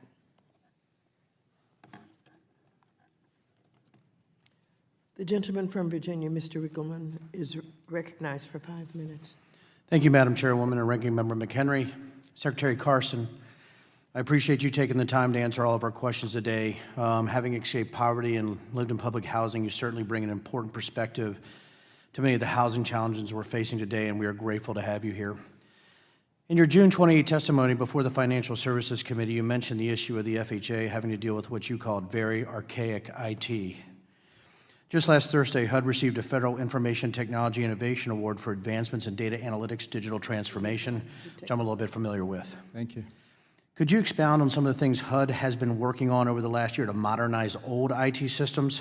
And secondly, in your opinion, what specific things still need to be done in order to bring HUD's IT programs up to date? Well, you know, still a lot of our platforms are 40 years old. So technology's been left behind. But what we have done is been able to create a dashboard that gives us real-time information about where our grant money is and how it's being spent. And this allows us to provide more flexibility to the various jurisdictions. So that's something that I'm very excited about. In FHA, you know, thanks to Congress, we've been able to at least start updating, you know, our information technology platforms. It's going to take, you know, quite a bit more, and but we're getting there, and that's the important thing, because, you know, we don't want to fall behind all the other servicers, and that puts a lot of taxpayer money at risk, but it also makes us inefficient, and that's something that we want to change as quickly as possible. Thank you, because I think 40 years ago I was playing Pong, so I'm glad that you say there's some advancements going on here. So thank you for that. And another topic I would like to address are opportunity zones, and the reason there is because I have the biggest district in Virginia. It's actually bigger than 6 states. It's bigger than New Jersey. And we have the most, even though we have one of the 11 districts, I think we have 18% of the opportunity zones throughout the entire state. They were created under the Tax Cuts and Jobs Act of 2017 to stimulate economic growth and job creation. Could you discuss some of the things HUD is doing to incentivize, as far as incentivizing economic growth in low-income communities through opportunity zones? And do you see the criteria for designating opportunity zones changing or expanding in the future? Yeah, you know, we're providing preference points for people who are willing to go into opportunity zones. And, you know, you can buy something there, you can build something there, you can invest in something there. There are a number of mechanisms that you can utilize. We're also providing expertise, people who can help people create programs that will attract other resources into the area, and ways to partner with entities that already exist within the opportunity zone. And as everybody knows already, I'm very supportive of opportunity zones, especially with the 5th District of Virginia having so many. And we don't have a lot of time, but I think I have one more question here. And I thank you again very much for answering these questions. Over the last several years, we've seen a dramatic increase in natural disasters. In my district particularly, we've been affected by multiple hurricanes and flooding. In your opinion, how would you rate HUD's response to the most recent disasters? Well, we've had an unprecedented number of disasters since I became the HUD secretary. I hope I haven't caused them, but the fact of the matter is, I think the response has been good. I'm never satisfied with it. That's why I'm always asking, is there something else we can be doing to get these funds out faster? But do recognize that HUD is the long-term entity when it comes to a disaster. SBA, FEMA, Army Corps engineers, those are the short-term responders. Having said that, I still want to speed the process up. So the whole concept of codification in certain arenas is a good concept. Taking out unnecessary steps, a very good concept. And I would personally like to get it down to, you have a disaster, 6 months, you've got everything you need. Thank you, Secretary Carson, very much, and I yield my time. Okay. The gentlewoman from California, Ms. Porter, is recognized for 5 minutes. Good afternoon, Mr. Carson. Are you in favor or opposed to adjusting the interest curtailment penalty schedule for FHA loans that are in default? I don't know that I can say broadly. I think you. Well, I'm asking you to state specifically. I think you got to look at specific cases. In some cases, I might be in favor of it. In some cases, I might not. Okay. Do you know what the interest rate curtailment schedule is at FHA and how it's different from the GSEs? Well, we tend to try to maintain a lower interest rate FHA. I'm not asking you about the interest rate, sir. I'm asking you about debenture interest curtailment penalties. Explain. So, all right, so FHA uses different servicing and conveyance procedures than the GSEs do. And the result of this is that the cost of servicing, mortgage servicing at FHA for a non-performing mortgage is 3 times the cost of doing the equivalent servicing at the GSEs for a non-performing loan. That tripling of cost in servicing, which then has the effect of reducing the credit availability to the American people, because when you drive up servicing costs, then servicers overlay with cost overlays, and it makes the loans more expensive for the very homeowners that FHA is designed to serve. So my question I'm trying to drive at here is, why is FHA, to use a term that I think we can both understand, lousy at servicing mortgages? Okay, I have not had any discussions about that particular issue, but I will look it up, find out what's going on. So as you look it up, I'd also like you to get back to me, if you don't mind, to explain the disparity in REO rates. Do you know what an REO is? An Oreo? No, not an Oreo, an REO, REO. Real estate? What's the O stand for? Organization? Owned, real estate owned. That's what happens when a property goes to foreclosure. We call it an REO. And FHA loans have much higher REOs. That is, they go to foreclosure rather than to loss mitigation or to non-foreclosure alternatives like short sales than comparable loans at the GSEs. So I'd like to know why we're having more foreclosures that end in people losing their homes with stains to their credit and disruption to their communities and their neighborhoods at FHA than we are at the GSEs. I would be extremely happy if you'd like to have you work with the people who do that. Well, Mr. Carson, respectfully, that was my day job before I came to Congress. So now it's my job to ask you to work with the people. I'm talking about the people at HUD who do that. I've spent a decade working with the people at HUD on this problem. So what I would like you to do is to take this back to FHA and to ask the folks at FHA, because since 2007, I have been writing about the problems in FHA's servicing. I am a huge fan of FHA. I am a believer in their mission, and I am a champion for them. Are you? Of course, I believe in the mission of FHA. Are you a champion for the institution, the organization? Very much so. Okay, so let me make sure you understand. When a loan, the most common outcome for an FHA loan that goes into default is REO. There's a conveyance process. Are you familiar with this? I know about the conveyance. All right, so let me ask you about conveyance. What actions is HUD taking to change the conveyance process at FHA to address the loss recovery differential between FHA loans and GSE loans? Well, again, you're getting way down in the weeds here. And Yeah, because it's real American people are out of their houses, so they are literally in the weeds when they are foreclosed on. Understood. And I'm very happy to put you in contact with the people who deal with that. If I got down in the weeds on every issue, I wouldn't get very far. Okay, appreciate it, but this has been a problem for years. The Urban Institute issued a major report on this, and I will be happy to send you a copy. I appreciate you bringing it to my attention. I want to make sure let me ask you this.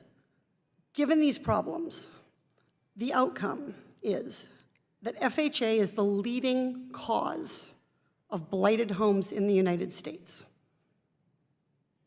What can you do about that?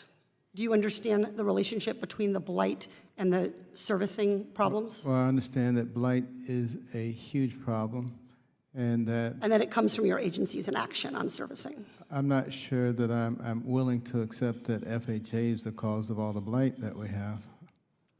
I hope you feel differently after you read the report. Thank you.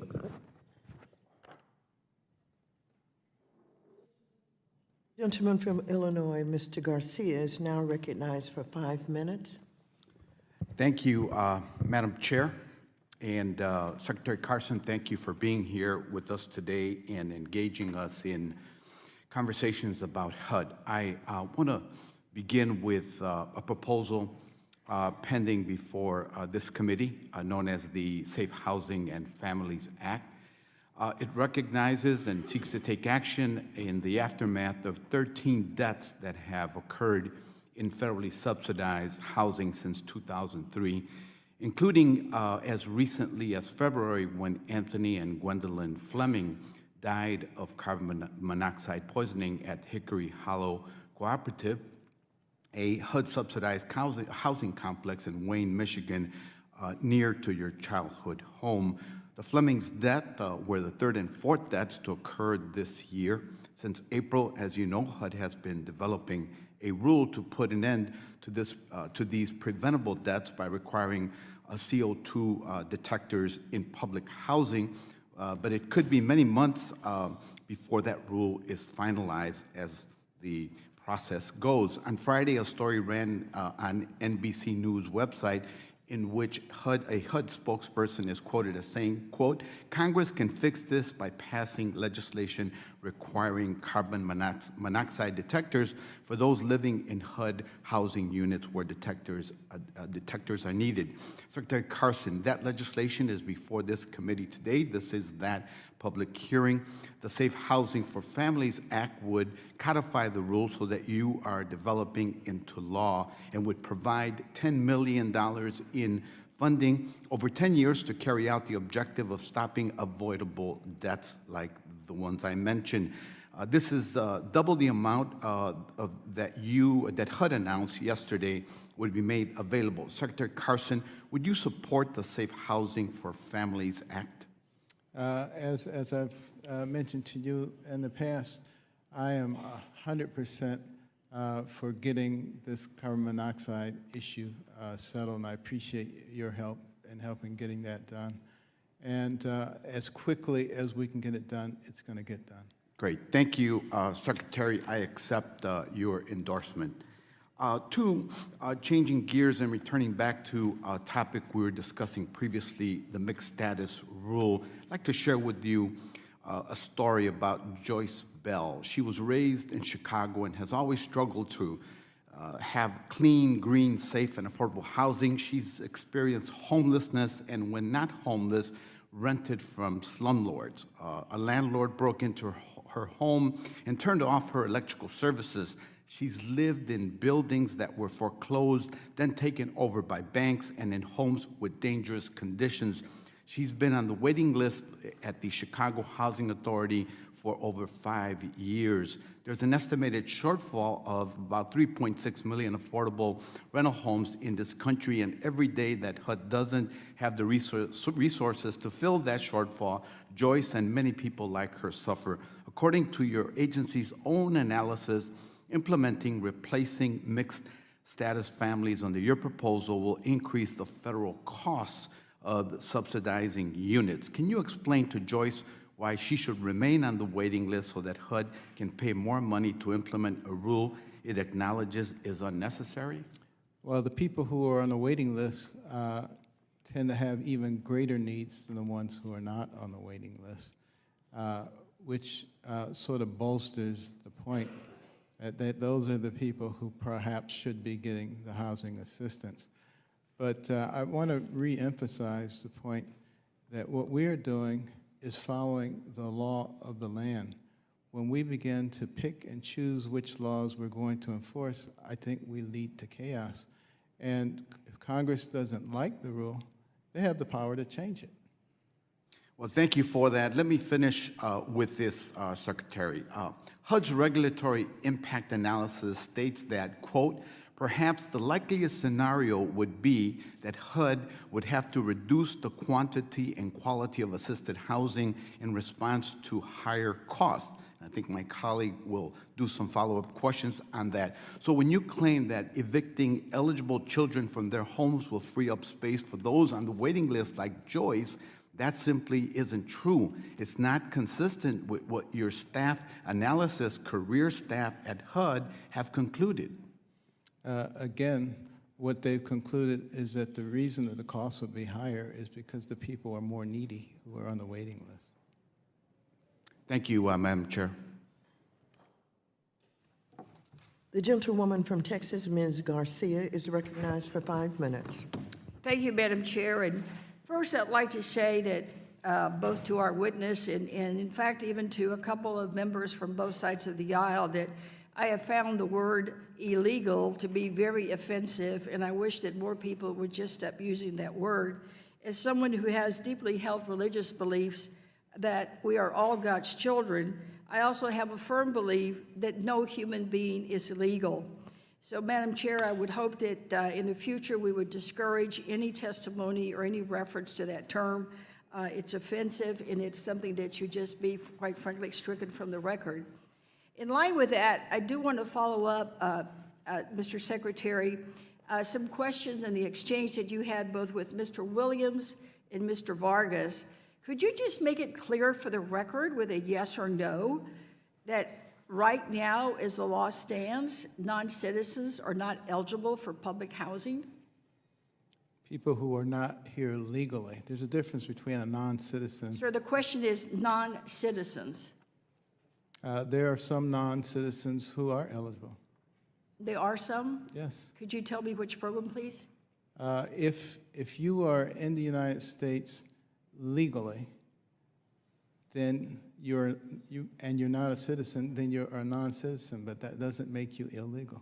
Right, because to me, sir, it is really difficult for anyone in the capacity of a housing authority official to determine who is here authorized or unauthorized. There are so many different categories of immigration law that I frankly do not see how anybody would be able to determine at that level whether someone is here legal or illegal. But the point is really not about the legal or illegal. The point is that they shouldn't even be called illegal. They're either here unauthorized.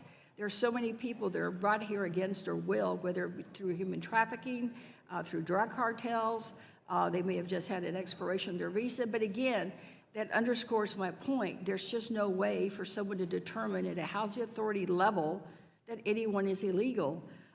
Because in fact, isn't it true that you prorate the rent now?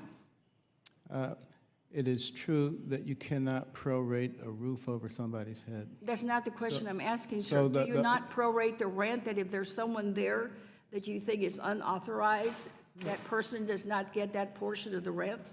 The concept of prorating makes no sense in this context. But sir, the question is, isn't that in fact the process that you use now? You may call it prorating, but it doesn't make any sense, and that's not what it does. Well, what do you call it, sir?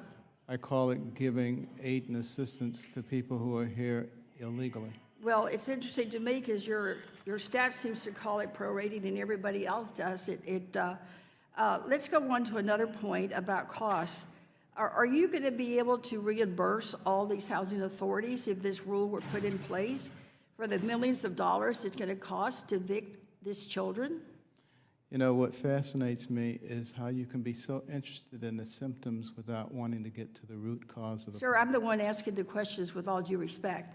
There is about a $13 million cost that I've come across. It's an estimate, only an estimate in any of these evictions. Is HUD going to provide any funding for the local authorities if this rule is put in place? All of HUD's current programs are in place. All right, so you're going to shift 55,000 children from being with their families to a homeless status. What's going to happen with these children? Have you thought this program through? Well, maybe what will happen with them is that you and Congress will do your job and solve the problem. Well, sir, it is your problem now, and it is your solution to try to do this mixed status rule. I'm asking if you've thought this through. Again, this administration is attempting to separate children. Are you going to keep track of them? Are you going to be able to put them somewhere? Or will they just be on the streets as little urchins? Well, as I mentioned multiple times, they have a 6-month deferral that can be requested, that can be renewed 2 times, which gives you 18 months. So I take it you have no plans of how you're going to handle this? They have 18 months, which is enough time for Congress to engage in what is needed to be done to solve the problem. Well, sir, I think it's your responsibility because it's your rule, and I would hope that this separation of children policy would be a little bit better thought through, because the last one has been a total disaster at the border. Moving on real quickly, I'm concerned that you all have HUD regulations that tell projects what they must have to make a home environmentally sound, hot water, cold water, heating. But in the South, like in Texas and Houston, it is really extremely hot, but it does not include air conditioning. Why is air conditioning not as important as heating in New York? I think air conditioning is very important. So why is it not included? It is in the process of being worked on right now. Well, please keep me posted on that, sir. Thank you. The gentlewoman from Massachusetts, Ms. Presley, is recognized for 5 minutes. Over here. Thank you, Madam Chair. Secretary Carson and I have waited a long time for this moment, but the residents of my district, the 7th Congressional in Massachusetts, have been waiting far longer for your agency to do its job. Colleagues across the aisle earlier were critical of the passion and even the outrage that we've expressed on this side of the aisle. I make no apologies for that. This matter is very, very personal. Let me be clear, housing is a fundamental human right, and the displacement of families should be regarded as the public health crisis that it is.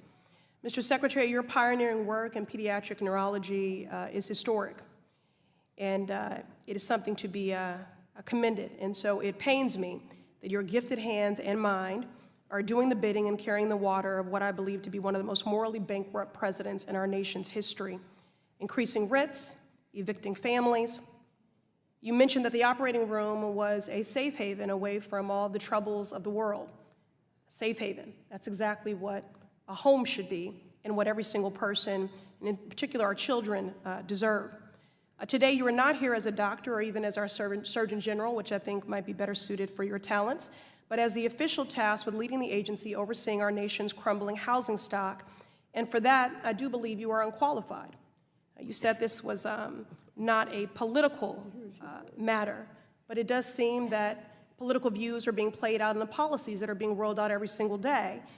When you imply that people are living in public housing either because of a desire to be self-sufficient, questioning a work ethic, when we are eliminating a stock but not increasing supply, people in the Massachusetts 7th Congressional District would have to work 84 hours to afford a decent 1-bedroom at fair market rent. Doris Bunty, who's a former Massachusetts state representative in my district and was the first African-American woman to hold the position of head of BHA, the first public housing tenant to lead a public housing agency in a major city. She said being poor is not a character flaw. I agree. But again, given your medical background, perhaps you could weigh in on the health consequences of failing to invest in safe housing. Mr. Secretary, since I am short on time here, yes or no, is stable and safe housing a social determinant of health? Sounds like you have not been here and heard most of my testimony. Please just answer the question, reclaiming my time. Yes or no, is stable and safe housing a social determinant of health? There is no question that housing is an important part of health. Yes or no? No question that it's a part of health.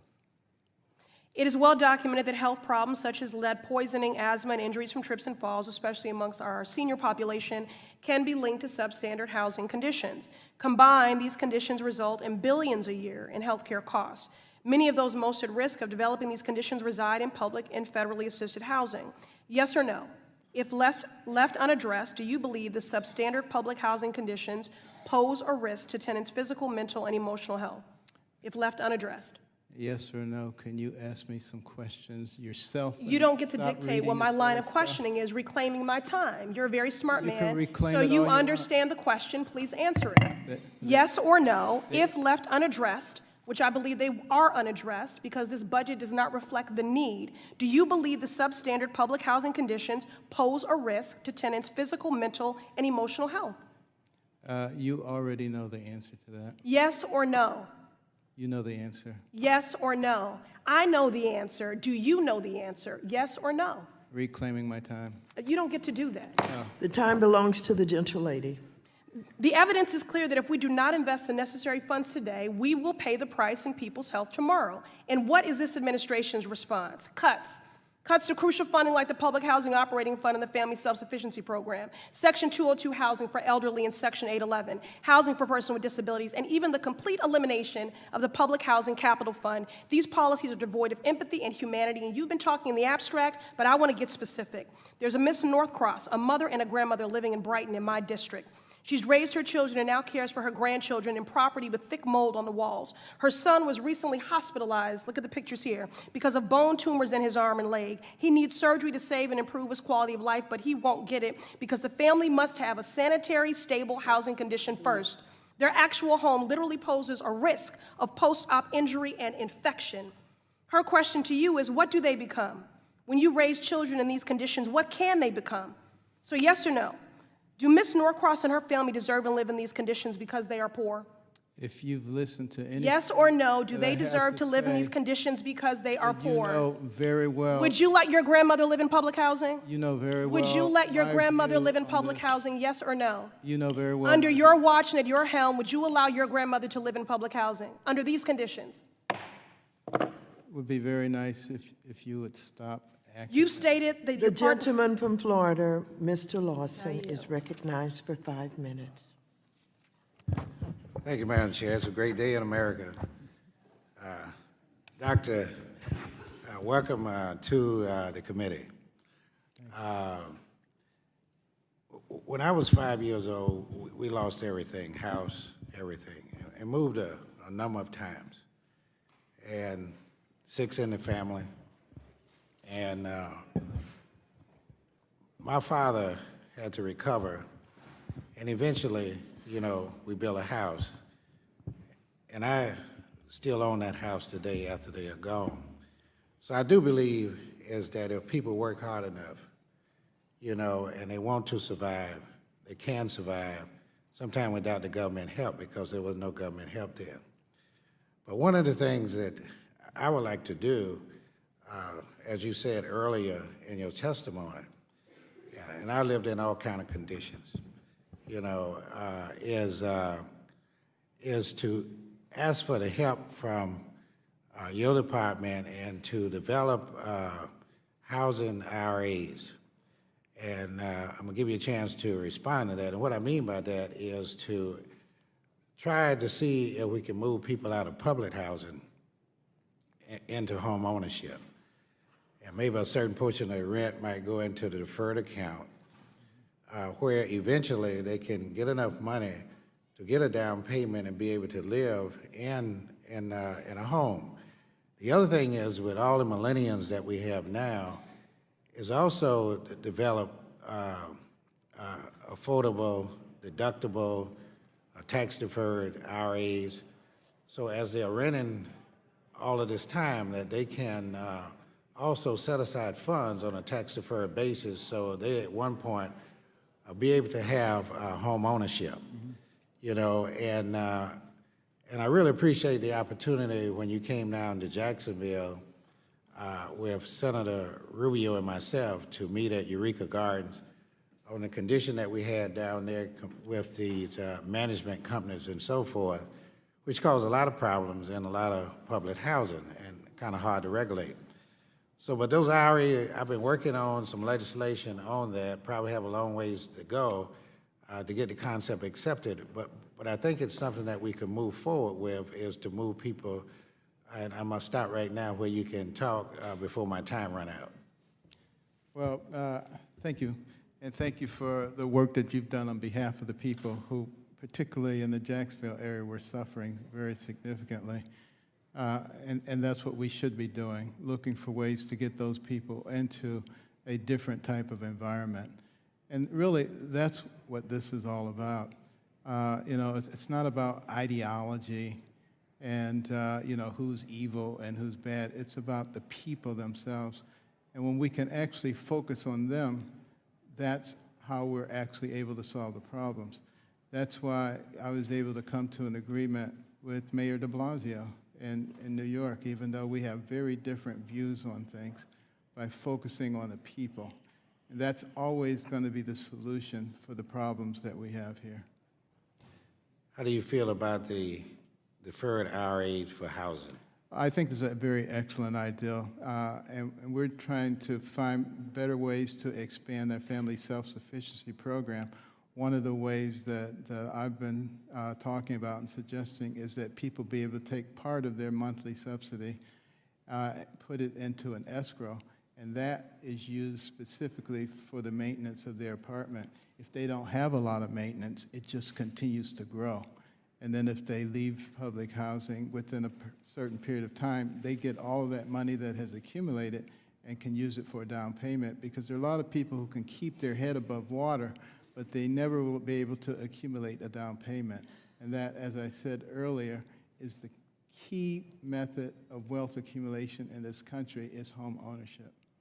And I want to thank you for all your hard work, and I would like for your agency to work with us to try to see if we can craft some legislation to bring before Congress, because I think this is a key what we can do going Love to work with you on that. Okay, thank you very much, Madam Chair. At that, I yield back.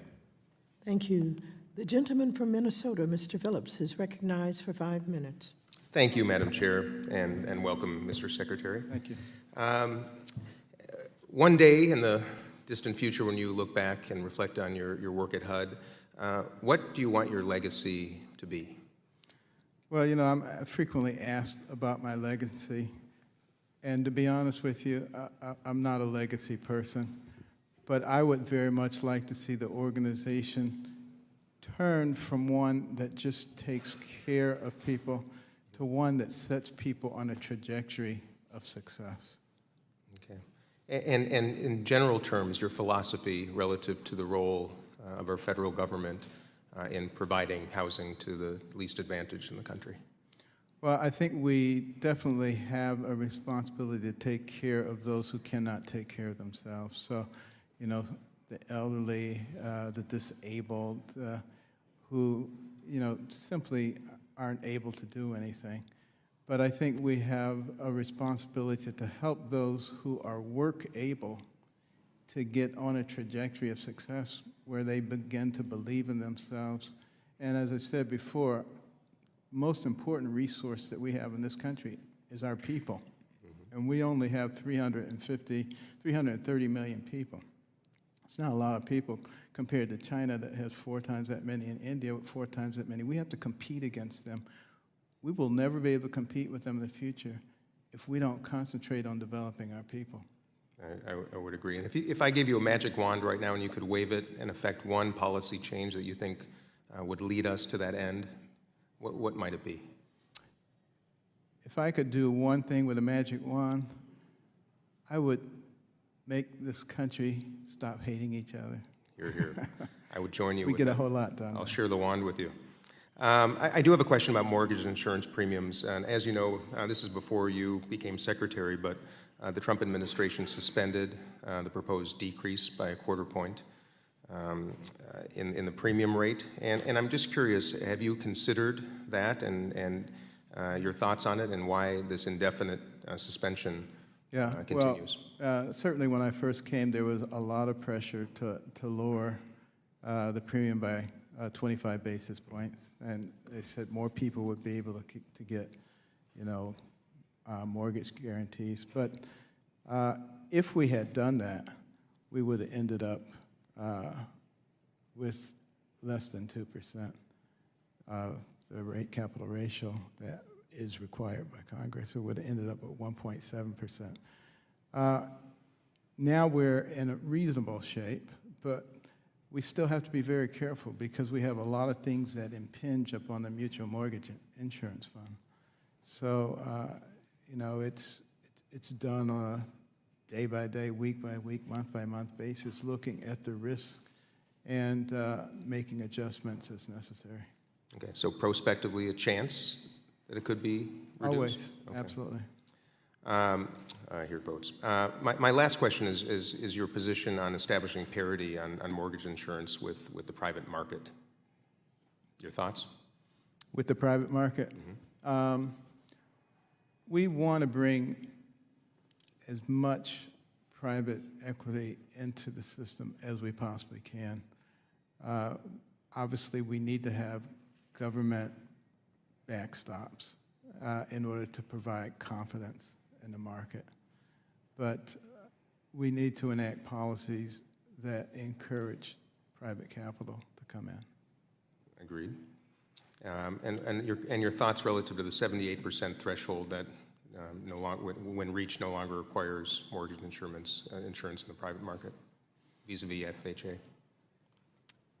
I can understand why people come up with numbers like that. I think, again, we have to look at the risk that are involved and what are the risks that we're looking to mitigate against.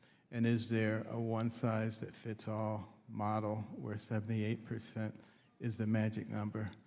I'm not sure that there is. What number might you select if you could choose one? I think it depends on the circumstances. Okay. All right. Thank you, sir. I yield back.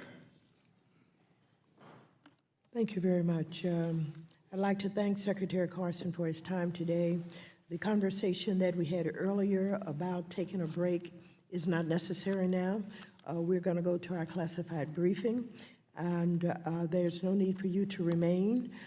So without objection, all members will have 5 legislative days within which to submit additional written questions to the chair, which will be forwarded to the Secretary for his response. I ask the Secretary to please respond as promptly as you are able. Without objection, all members will have 5 legislative days within which to submit extraneous materials to the chair for inclusion in the record. And with that, this hearing is adjourned. Thank you.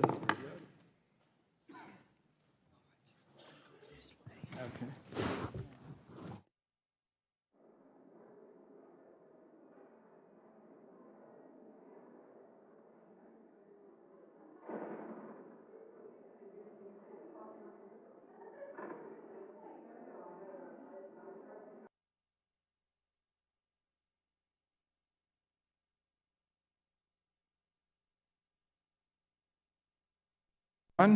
The Oversight and Investigation Subcommittee will come to order. The title of today's subcommittee hearing is Examining Discrimination in the Automobile Loan and Insurance Industries.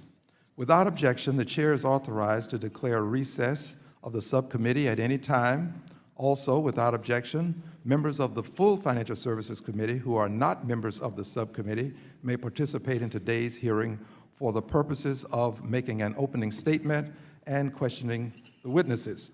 Mr. Budd appears to be here. I ask unanimous consent without objection that he be allowed to participate. So ordered.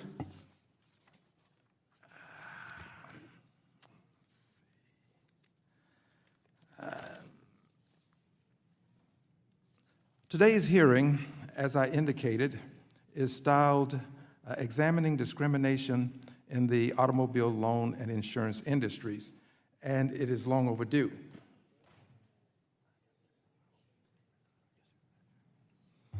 It's long overdue. I recognize myself for 5 minutes to give an opening statement, unless my ranking member appears, at which time I will take 1 minute and devote it to the ranking member with your consent and permission. All right. This hearing is long overdue. The empirical evidence has shown that non-white vehicle buyers who were more qualified than whites receive costlier loans 62.5% of the time, according to a 2018 study by the National Fair Housing Alliance. African American males pay more for markups than white males. These dealer markups, unrelated to credit risk, allow predatory pricing and invidious discrimination. A 2015 Consumer Federation of America, CFA, study found that a driver living in a predominantly African American neighborhood can expect to pay insurance premiums that are an average of 70% more than similarly situated drivers in neighborhoods where African Americans are in the minority. A 2017 CFA study found that most auto insurers charge middle-aged women higher rates than men. In Houston, Texas, women with perfect driving records pay an average of $75 more than men with the same record at the same address with the same vehicle. At $1.26 trillion, auto loans are the third largest household debt category after mortgage loans and student loans. What once was considered a luxury is now a necessity, as evidenced by the fact that nearly every American household has at least one car. Let me summarize by saying this. I said that this hearing was long overdue, and it is because the empirical evidence that I've cited, which is but a scintilla of what's available, the empirical evidence seems to overwhelmingly indicate that certain persons pay more than others for the same product. And these bits of evidence have been called to our attention by way of advocacy groups and persons who are intellectuals, scholarly persons, and they use a method called testing. In using this testing, this empirical evidence seems to be valid. It seems to indicate that there are problems that we have to address. The purpose of this hearing is not only to expose the empirical evidence, but to also address or conclude in some way that there are means by which we can address the problems that will be called to our attention. I'm grateful that we have witnesses here who can give us the additional information that we will need to draw our conclusions. But I also want to close with this. I think that we owe it to ourselves as a country to make sure every person is treated fairly when making an automobile purchase. We have the ability and the power and the authority in Congress to do this. The question is, do we have the will to make a difference for people who are in need of a car, probably not making as much money as members of Congress, but who dearly need the opportunity to have this necessity so that they can get to and from their jobs. And my hope is that we'll be able to achieve this, this fairness through this hearing. With this said, I'm going to reserve the balance of my time for my ranking member, and I will now yield to, pardon me, for my chairperson, and I will now yield to the ranking member of the subcommittee. Well, thank you, Chairman Green. And I want to start by acknowledging our subcommittee chairman, Al Green, for convening this hearing. Thank you, Chairman. And especially for all your efforts over the course of your congressional career in working to combat discrimination, race discrimination, which is to be commended. And I'm pleased to participate in this hearing and welcome all of our witnesses. All of your work and efforts are a great value to our committee, and we thank you for being here today. Obviously, race discrimination is abhorrent, and it should not be tolerated in auto lending or the insurance industries or any industry. There is anecdotal evidence of auto lenders charging different rates based on a borrower's race. So we're here today to understand how the industry has changed, how it prices risk without discriminating on the basis of race, and what needs to be done to make sure that everyone is treated fairly regardless of race. This committee has spent considerable time examining discrimination in auto lending, and we take this issue very seriously.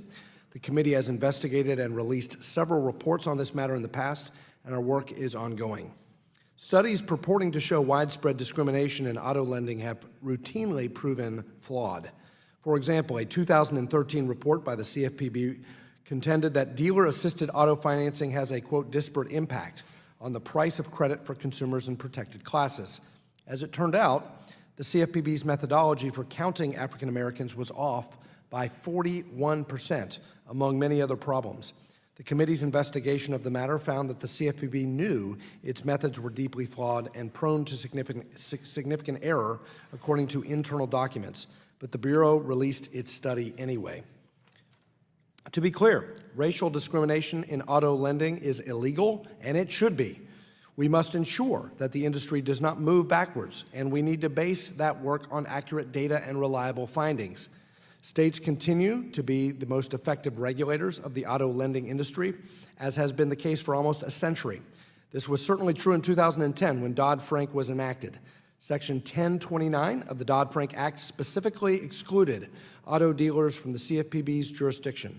It was obvious then, as it is now, that states were best positioned to ensure consumers are protected. We'll also examine the auto insurance industry. The United States has the largest and most competitive market for auto insurance in the world. Like auto lending, the auto insurance industry is regulated at the state level. In fact, these are two of the most heavily regulated industries in the entire financial services portfolio. The price for auto insurance varies throughout the country, depending on a litany of variables. The competitive nature of this industry has led to more affordable prices for consumers. As with so many other things, the key to lower prices is free markets. We need to look no further than Illinois to understand why. In Illinois, an inadvertent lapse in regulations allowed a flood of insurance companies to enter the market. That competition drove down prices for consumers, and the Illinois legislature chose not to enact new rate regulations. It is not just competition that affects the price of insurance. State laws greatly affect prices as well. In 2019, Michigan was ranked as the state with the highest insurance premiums. The high prices in Michigan reflect decisions by the state legislature and the insurance commissioner. Michigan's no-fault insurance law provides for potentially unlimited lifetime medical assistance for people involved in accidents, and this law leads to abuse of the legal system and fraud. Insurance experts have drawn a direct correlation between the no-fault insurance laws and Michigan's high rates. Unlawful discrimination in setting insurance rates is inexcusable, and it is already prohibited at the federal and state level. In addition, industry standards forbid the use of certain factors such as race when determining rates. Those in the industry have worked to create a system where the insurance credit ratings are purposefully blind to the race of an applicant. I look forward to working with the chairman to ensure that discrimination does not occur in auto lending or insurance, but I also do not want to eliminate risk-based pricing in a way that could increase premiums for most drivers. Thank you, and I yield back. Thank you. And the chair will now yield 1 minute to the chair of the full committee, the Honorable Maxine Waters.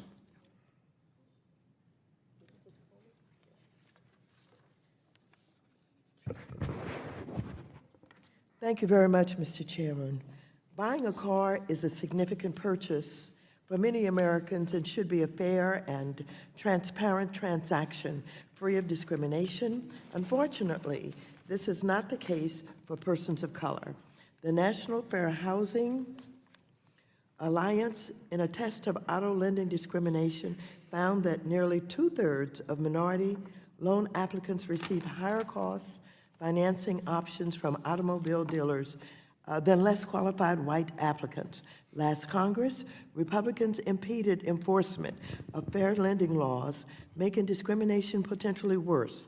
They used the Congressional Review Act to rescind the Consumer Financial Protection Bureau's much-needed guidance to indirect auto lenders on how to comply with the Equal Credit Opportunity Act.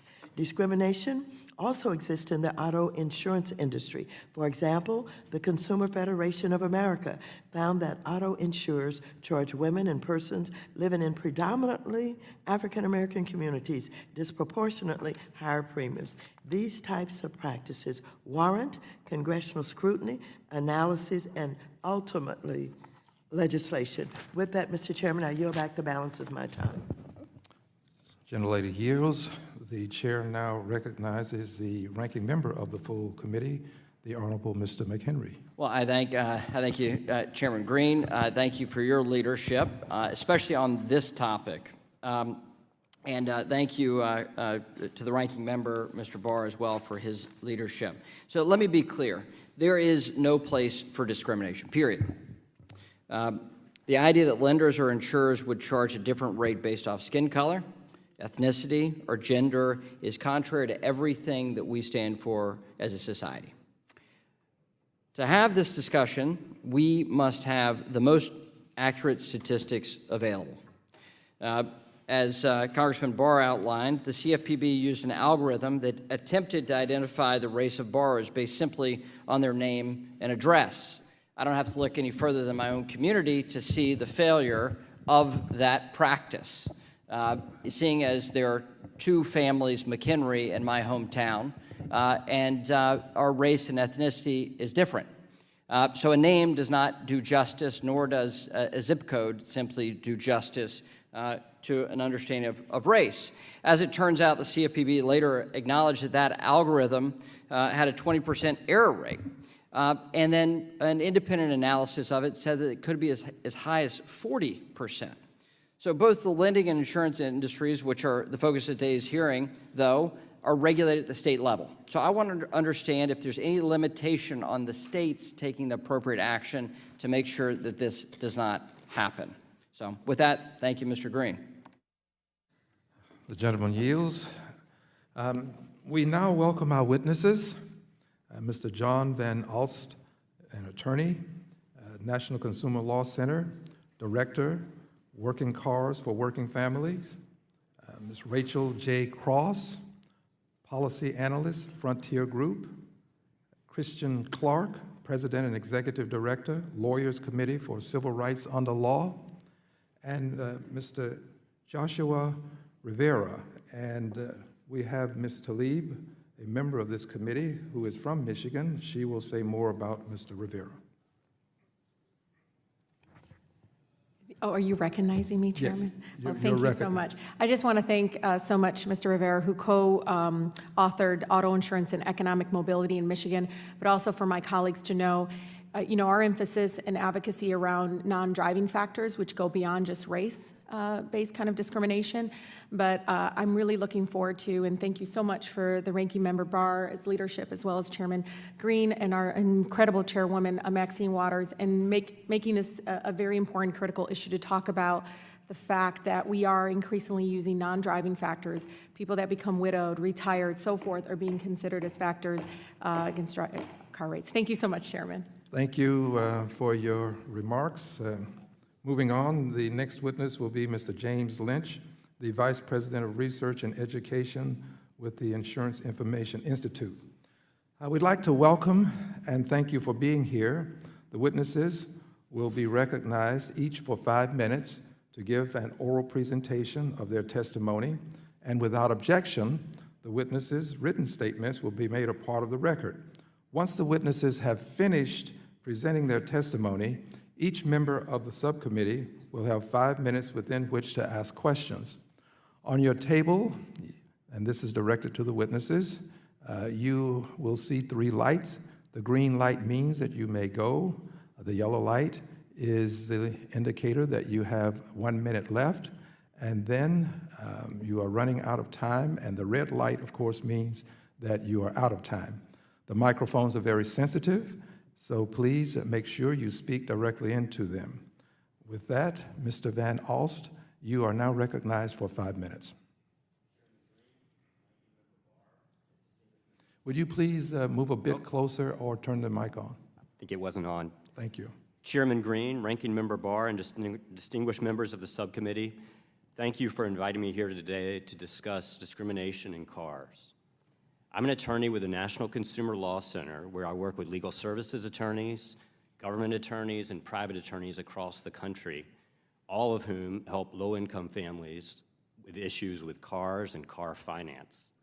I also direct NCLC's Working Cars for Working Families project, which works to ensure that families get a fair deal when buying and financing a car, and that the lack of a car does not stand in the way of families' ability to become economically successful. A car can provide physical mobility, but also economic mobility, allowing families to get to work, live in more affordable housing, and take advantage of educational opportunities.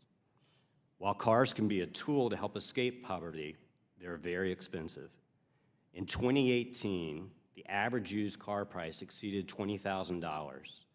And for a consumer with subprime credit, monthly payments were over $400, and the average interest rate was over 16%.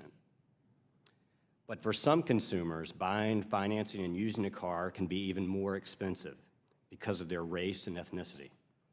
Some are charged hundreds and even thousands of dollars more in interest rate markups. These are discretionary increases that the dealer makes to the interest rates, which have already been objectively set based on the consumer's credit risk. In 12 cases that NCLC had co-counseled between 1998 and 2007, we coded millions of transactions for race based upon driver's license data. Within each credit tier, dealers marked up African Americans' interest rates almost twice as often as whites, and when African Americans were more